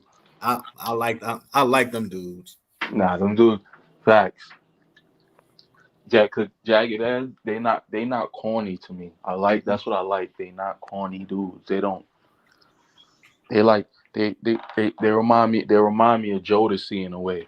I was just about to say that. I was just about to say if Jodeci had cousins, I think they'd be Jagged Edge. Jagged Edge will be the facts. But Boys to Men held it down back then. Boys to Men is the cream of the crop. That's like Louis Vuitton. Like they don't get no bigger than Jagged Edge. I mean than Boys to Men and New Edition. Yeah. Big Vi, EJ said, let me get on right quick. He got to email me, man. We got to keep the terrorists away. He said the terrorists. Ain't nobody coming up on this motherfucker doing no porno scene no more. Yo, Levi be having me dying and always call somebody a terrorist. Silk. Of course, Matt, Silk, man. I mean, Silk is just. Gotta say, see that while in that realm right there, you talk about Silk, Prophet Jones, Metron, 3-Piece. Them guys back there, man. There was like a whole different. A whole different type of R&B. That was straight fucking music. Fact, like people, I tell from 85 to 05, oh man, R&B just put out a different. Man, y'all was asleep last night. We last night it was so lit in this motherfucker last night. Man, 2 hours straight. Ask anybody that was on here last night. 2 hours straight hit after hit after hit after hit. I deleted it live because it had so many copyright claims. Val, somebody need to do a versus. Somebody need to be Kels and somebody need to be Usher or something. But see, you got to make it fair for them. You got to tell them they can only. You know what? After last night, they could only use one version of Kels. They can't just use all. You got to be like, I'm gonna use only braids Kels or ball head Kels with the Caesar, because it ain't gonna be fair if they could jump into a whole trick bag full of Kels. I want to see Kel. I ain't lie, man. I would like to see Kels and Sweat, man. I ain't gonna lie, Va. I think Kels would sweep the floor with him. Something disrespectful. Man, I just ain't gonna. I can't disrespect Keith. I like Kels. Kels is good. Kels got some shit. I'm not disrespecting him, but Va, you comparing a man that sold 13 million records to a man that sold over 100. Hey, Vanilla Ice only had one hit. That's a deal. Kels is a different monster. I think. It ain't about your catalog. It's about your greatest hit, your greatest. You got about a man live. 50 Cent. You got to get what 50 did, right? Get Rich or Die Trying. Oh, 50 put out all them albums out to Get Rich or Die Trying was just bullshit. He didn't even need it. The only one that to me was good after The Massacre was decent. Massacre, exactly. Everything after that was, yeah, you're right. I always tell people 50 Cent had the greatest, you could arguably say one of the greatest three-year run. Yeah. But I ain't gonna say that Keith Sweat ain't got some shit that set the mood. Right. I'm a Keith Sweat fan. I'm not saying, but I'm saying, yo, Kel, the reason why Keith Sweat, y'all remember Keith Sweat make Loverboy music, like that's what he just only known for. Kel's, he gonna give you everything. You can only choose your top, 10 song, 20 song? Your 20 song? or 25, something like that. So somewhere in there it's gonna be, Sweat might get a little jab in here and there, but I mean, I ain't gonna lie. You go on YouTube right now, they got like somebody who to mix it up. Man, you go on that bitch for 2 hours straight. They got a verses set up on YouTube. 2 hours straight, Keith Sweat and Kels going back to back. When I say, man, you don't touch. I know what you're talking about. You ain't got to just sit the goddamn phone down and let it. I'm talking about straight jamming. Nah, yeah, I know exactly. It was definitely a good one. I know exactly which one you're talking about. They had they played Your Body's Calling remix in it, right? Yeah, nah, I definitely was jamming to that one. That was. I don't know who put this together, but this shit is nice. Yeah. So I tell you what, if you really look at it, J-Rod, I just want to ask y'all one quick question. I think Your Body's Calling remix was better than the original. What y'all think? Trevor? It actually was, but it actually was. It was one of those remixes that I said when I heard the original Your Body's Calling, I said, look, you ain't got to remix it. You ain't got to touch it. The original version is bad enough. You ain't got to do nothing to it. Yeah. Kel told me, here I am, and I'm horny. But then what did he do? He said, hold my beer. Facts. No, funny, yo, facts, J-Rock, because I always say, I agree with you. I'm like, yo, Your Body's Calling is that shit is fire. Like, that's one of them songs you feel like, yo. But then when you hit a remix, I was like, damn, how could you be that disrespectful? Like, man, and I knew it was something else that I had to talk about tonight before I lose this train of thought. But you know what? There was another verses that somebody did, and it was one of the best verses I've seen.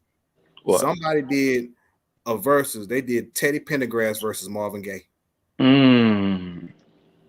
I said that's why y'all should have been on here last night. I said, you know what? I had this motherfucker lit last night for 2 hours straight. It's crazy, wow. You said, damn, I ain't get nothing last night. I was on here last night 2 hours straight jamming, man. We had Kels, Keith Sweat, Bobby, Babyface, Teddy, goddamn me, Al Green. Lisa Jones said it was fire. She listened to it all last night. Man, we was on here last night, turned the fuck up for 2 hours straight, man. We had Johnny Taylor, Carl Sim. I went all the way back from the sadness all the way up to current, bro. We was on this beat jamming. Benny Wright, everybody, man. I had some shit dialed up last night. Isaac brother, my mom loved Benny Wright. Man, we was on this motherfucker last night jamming, man, for 2 hours. I had to delete the live because they'll copyright. You just had you about 20 copyright. For 2 hours straight, man. We was on here jamming last night, man. We was in here jamming last night. But Usher didn't make the playlist last night though. So that would have been one you probably should have screenshotted then. Yeah, I could have saved it. I could have put it in private and saved it, but man, it was lit. Unc was in here. It say, Big Vi, can you hook us up Valentine night? I try my best, most definitely. But last night, boy, I had it going, boy. I had it going. Uncle was in here all night last night, man. I say, see, we got up out of here. I say, damn, it was 2 hours. For the first hour, for about the first hour, I just let the verses with Key Sweat and Kale just play. Man, that shit was, man, it was so fucking lit, bro. Like, hey, they was getting at it, man. That's what I say, man. I would love to see that energy though. Like, yo, you know what listening party I would have loved to been at, like before the album actually came out. Teresa say my husband got mad and went in the other room because I would not turn it off. We were jamming last night. I would love to be at a TP2.com listening party, like right before that album came out. I think that might be the greatest Kel's album, low key. Nah, it's hard. It's hard. It is very hard. It's very hard, but TP2.com is from top to bottom. That's a great album. No misses. I mean, I would like to see. I mean, if you see a Kales and Sweat, somebody getting pregnant that night. Fact. You know what I'm saying? It's just. I mean, but I wasn't too familiar with Teddy Riley. I didn't know dude was that raw with. Yo. I think he's the greatest R&B producer aside from Quincy Jones. Like when it comes to R&B producing, man, Teddy Riley, Teddy different. Teddy Riley, when you're talking about Teddy Riley, we are talking about the architect of the New Jack Swing era. Exactly. He started. We're talking about a man who helped. By the way, co-produced R. Kelly's first album. Not R. Kelly's first album. Keith Sweat's first album. But you know what's so crazy? It's crazy though, J-Rock. David Hyatt, the guy that who went to jail, for drug trafficking, he was responsible for their careers and R. Kelly's career. A lot of people don't know that. The David Hyatt dude. Search him up. Just type in David Hyatt, R. Kelly. He went to jail right in like 94, 93 for drug trafficking. He got life. David Hyatt. Type in. I heard that name before. You can type it in right now. Just type in David Hyatt and R. Kelly, and then you're gonna see like all the articles. He died in like 20. I played that Gerald Levert last night. That dude, man, Gerald Levert, may he rest. I said LSG, man. That dude, Gerald. I'm telling you, Gerald Levert. Well, first off, he comes from R&B royalty because his daddy laid the foundation with the OJs. So that's already R&B royalty to begin with. Even from under his pops, he carved the lane for himself so strong that it's like, you know what? You got people come, because he said when he used to sing back in the day, he said, look, I got women coming up to me talking about, you good, but you ain't like your daddy. And then years after he started singing, women came up to his daddy talking about, you good, but you ain't like your son. That's how crazy that shit was with them. And G, I mean, God, man. Because let's not forget that LSG project almost featured R. Kelly. Should have featured R. Kelly. Facts. That was going to happen. J-Rock, you could look at the chat. I dropped one of them.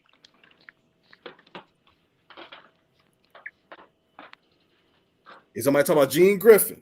Yo. I remember Gene Griffin because Gene Griffin, if you look on the original guide cover, Gene Griffin was on there.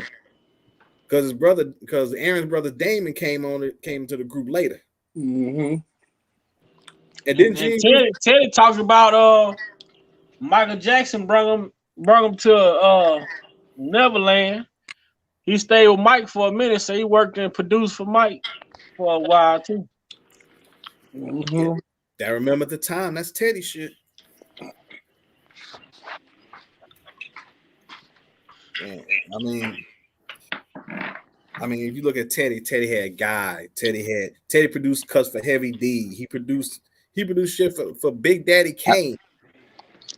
I didn't even know his biggest song he was saying was the when he was with Blackstreet he was with? The shit No Diggity, the show with him and Dr. Dre. Yeah, No Diggity. Yeah, Oh, he was saying that might be his biggest song. It And could be. that's I crazy. believe so. I believe that crossed him over for real. Yeah, it did. That song Deadass went #1 on the Hot 100. I mean, They say, okay, I got you, Reba. You say I ain't play no mint condition. I got it. Mint condition. You can never go wrong with Valentine's Day, them. I got it. Valentine's Day, we gonna hear some Guy mint condition. We gonna hear some Billy Ocean, a little bit of everything. You know, we gonna go there. Billy Last night Ocean. I was telling them too young. Last night I was telling them, I said, y'all too young when I got to playing that blues. So y'all too young. Y'all too young. I tell you what, you right. No Diggity put Teddy on the map as far as crossover appeal. But I gotta tell you that Before I Let You Go, that made me a Dave Hollister fan. Before I let you go, can I get a kiss? That song that made me a Dave Hollister fan for real. I don't want to lose. Man, I'm trying to see what that song was. They say Dave Hollister was singing background vocals on somebody rap song. I can't remember. Man. Keep Your Head Up. That was Dave Hollister. Yeah. Keep Your Head Up. Dave was singing a hook. Yeah, Dave Hollister, Tupac. That's a favorite collab. Tony. Oh yeah. Oh, Muse lost. Raphael Sadiq. That's my guy too. I didn't even play that last night. Oh, Tony. Those are my guys. And Dave Hollister, Dave Hollister, Chicago dude. Oh yeah, he's Chi-Town. I was like, damn, because Dave, R. Kelly, Carl Thomas, Donnell Jones, all of them, running all around the same circles and everything. Is Stevie Wonder from Chicago or nah? But it's a guy out there that the world is sleep on. Is from the Chi. That's kind of a level. It's a dude named Slick J. Adams. I think I heard that name. Sound familiar. That cat can blow. And you know what I'm saying? Him and R. Kelly was doing a sing-off in some type of spot one time singing The Change Gonna Come. The Heavyset guy? Yeah. Yeah, I seen the video. I saw that video. That brother was bringing it, man. Yeah, that brother can blow. And I'm going to look into him. Matt said, Tony, boy. Tony, man. Tony, you can't miss with no Tony. Bruh. Tony. If you just put It Never Rains in Southern California on. You got to hit him with that slow wine. Those my guys. Tony got heat. Or how about Lay Your Head on My Pillow? Extreme. Okay. Oh, we coming Valentine night. We coming with some Escape. We coming with a little bit of everything. Valentine night, we gonna come with a little bit of everything. We gonna get some Aaliyah in there. I just bullshit with this girl talking about the daughter of Aaliyah. You don't joke, motherfucker. Like your daughter of motherfucking Demetrius Smith and motherfucking something McGee. You know what get me mad, yo? No funny shit. I remember when you was playing that the other night, Big Vibe, Take You Home Tonight by Kells. If you go on Apple Music, the whole fucking soundtrack for fucking Too Fast, Too Furious. Yeah, but they got that song blocked. Yeah, I'm just like, yo, what the hell? Yeah. And my thing is, why didn't we get that same energy for somebody that y'all claim shot Meg Thee Stallion? Why ain't it off of mainstream sites? Man, they got bullshit in the game, man. Hey, but look, check this out right here, though. Now, the shit with Greg Landfall was testified against Kells, man, before he died. People say, "Oh, the man went hired a lawyer, man, went hired an attorney." The attorney worked out a deal for him, his wife, and his daughter. Mm-mm. You know, now it makes me ask the question of this, right? We heard Angelo say he wouldn't worry about the feds getting him. So I'm asking, oh, they must have worked out the same kind of deal with him, Alice, and goddamn the star witness in New York. Mm-mm.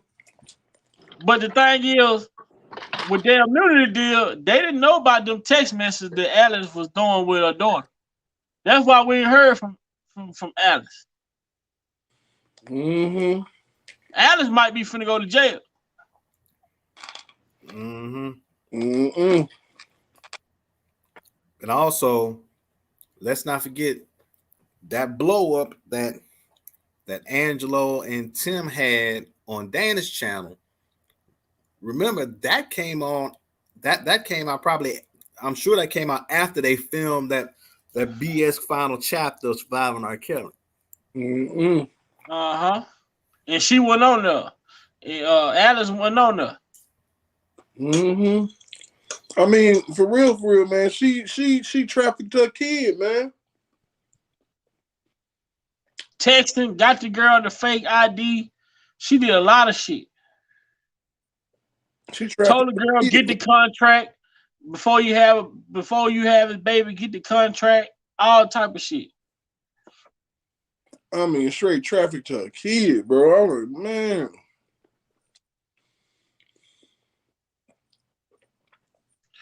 It's crazy, man. You spitting game in this man's ear. He think calling at an 18-year-old or whatever, and you coming off way more mature because you grown. Man. Shit crazy, man.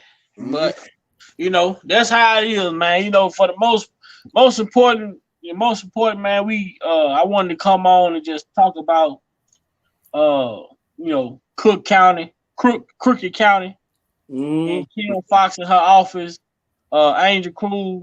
Remember, let's not forget Angel Cruz with the burner email account, Pod Piper 312. You know, using it to text, using it to communicate with Jim Derogatis. You know, Boss Baby, sending pictures of the baby, of her stomach and all types of shit. We talking about how she get 10,000. So you mean to tell me she gave Kels 10,000, spent 54,000 on an attorney, spent another 10,000 on a specialist? Like, come on, what the fuck? What? But then you get Section 8 housing.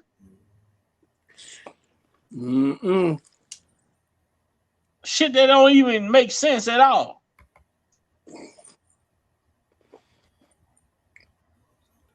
But we're gonna continue to keep this fight going, man.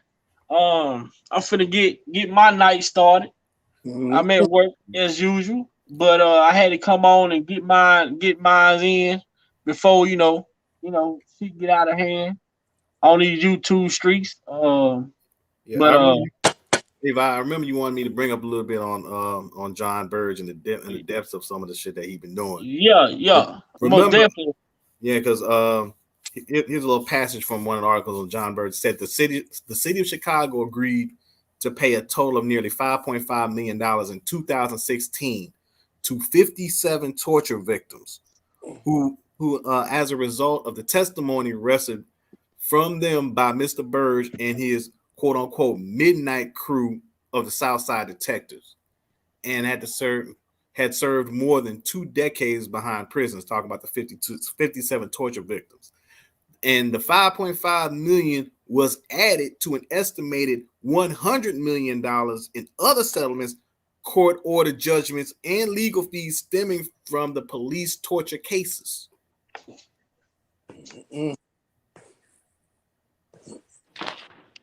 They even had a reparations settlement that was also required.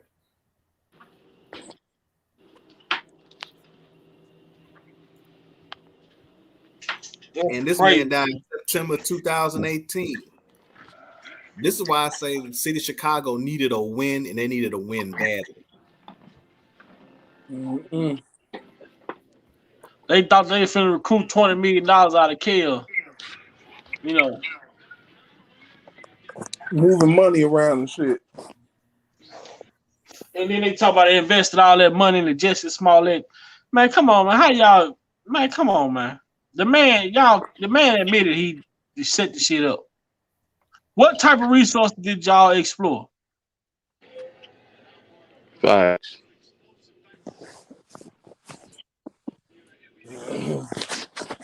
I don't know, man. They ain't explore shit, man. But I most definitely look forward to coming back and kicking it with y'all tomorrow. We're gonna have to find a gas station and pull over and get some gas for the night, man. The rest there. Oh yeah, most definitely, man. It's been a great live. You know, shout out to you, Derek. Shout out to Jeff, Dean, J Rock. Shout out to EJ in the chat. He wanted to get up, but EJ, make sure you email me, EJ, so I can start sending you the link directly to you, because we try not to put it in the chat, you know, to prevent other people from getting it. Shout out to the greatest chat on YouTube.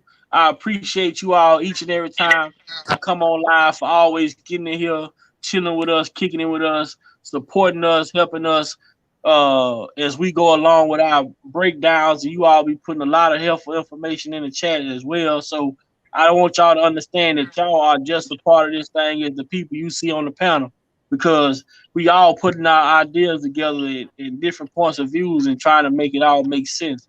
We're not going to give up. We're going to continue this fight for injustice. We don't care about the spotlight.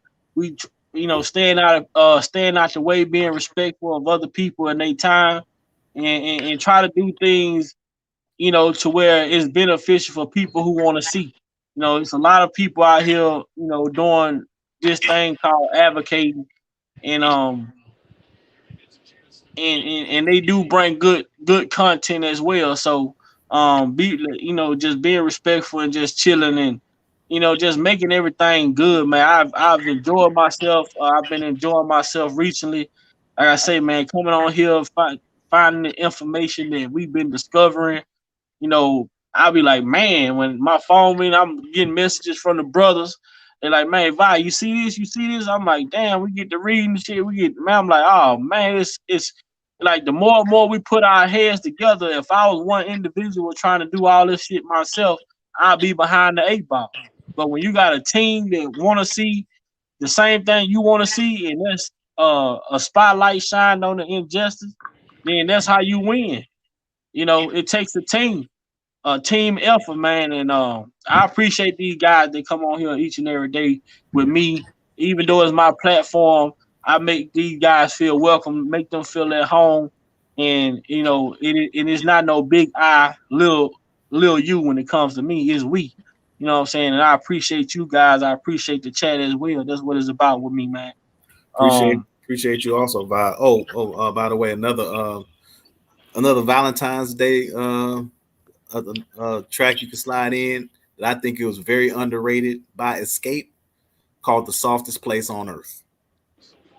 Okay, yeah, that was a good one. That mofo, there go, man. Man, you know, I'm gonna tell you, you know who else I wish I would have heard more from? This woman, Heather Headley. You ever heard her? Oh yeah. She sang that song, "I Wish I Wasn't." Mm-hmm. Man, that girl could blow, man. That girl can sing, man. She got pipes.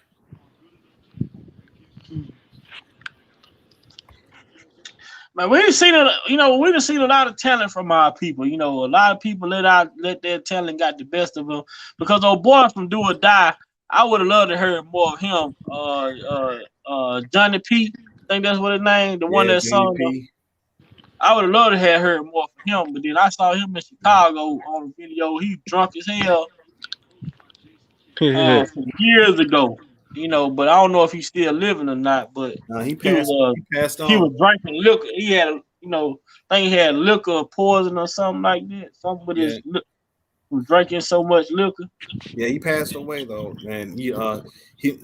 he was a bad man, man. Especially that one of my favorite songs with him and Do or Die, obviously Paul Pimble, but that Player Like Me and You, oh man, that one there, that's my joint there. Most definitely, man. So you know, with that being said, man, tomorrow, shit, we're gonna fill the car up and shit. I don't know what direction we gonna head, but we gonna figure it out. But hopefully Jennifer be able to, kill with Kim Fox dropping the charges. That $4 million, that ain't gonna even get kills that ain't even leaving the stable. So Yeah, for sure. But I appreciate y'all, every last one of y'all. So in the chat, much love to y'all. You said that's my favorite song by Escape. Softest Place on Earth. Yeah, that song go hard, man. I mean, Uncle been here last night. I told him, man, Uncle, you too young. I got to playing that Johnny Taylor. So Uncle, you too young. Oh, so I was born in '66, nephew. What are you talking about? Uncle born a year before Kells. Mm-hmm. But if you went blues, if you went back blues like that, I'm pretty sure. So cheating in the next room didn't pop up. Cheating in the next room. Sending you a kiss. Everything out in the open. Stand up in it. Turn off the light. Man, I went there. I ain't even put no TK Soul, and I ain't even put no Tyrone Davis in there. I ain't even put well, I did put Carl Sales on Trap. Had to put Trap in there. I put that I ain't put Anita Baker in there, but I did have Betty Wright. After the Pain, yeah. And old Derek gone. Oh, you went hard. And so since you took the live down, I don't know if you could, and you didn't save it. You say you didn't save it, right? I ain't saved it. I just deleted the whole thing. Damn. I was hoping you could email it to me, but that's all right. But Derek gone. yeah. It's time. That's when you know it's time to go. Derek go to sleep. It's time to go. yeah, it's over here. Shoot. But I'm gonna go ahead. I'm gonna dip on out. I see Kyrie Irving making his debut for the Mavs.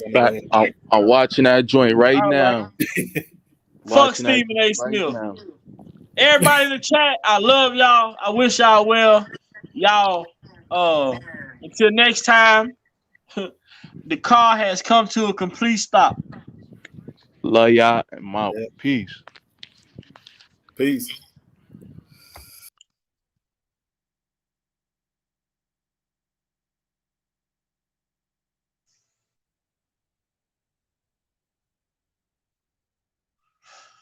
Okay. We go here.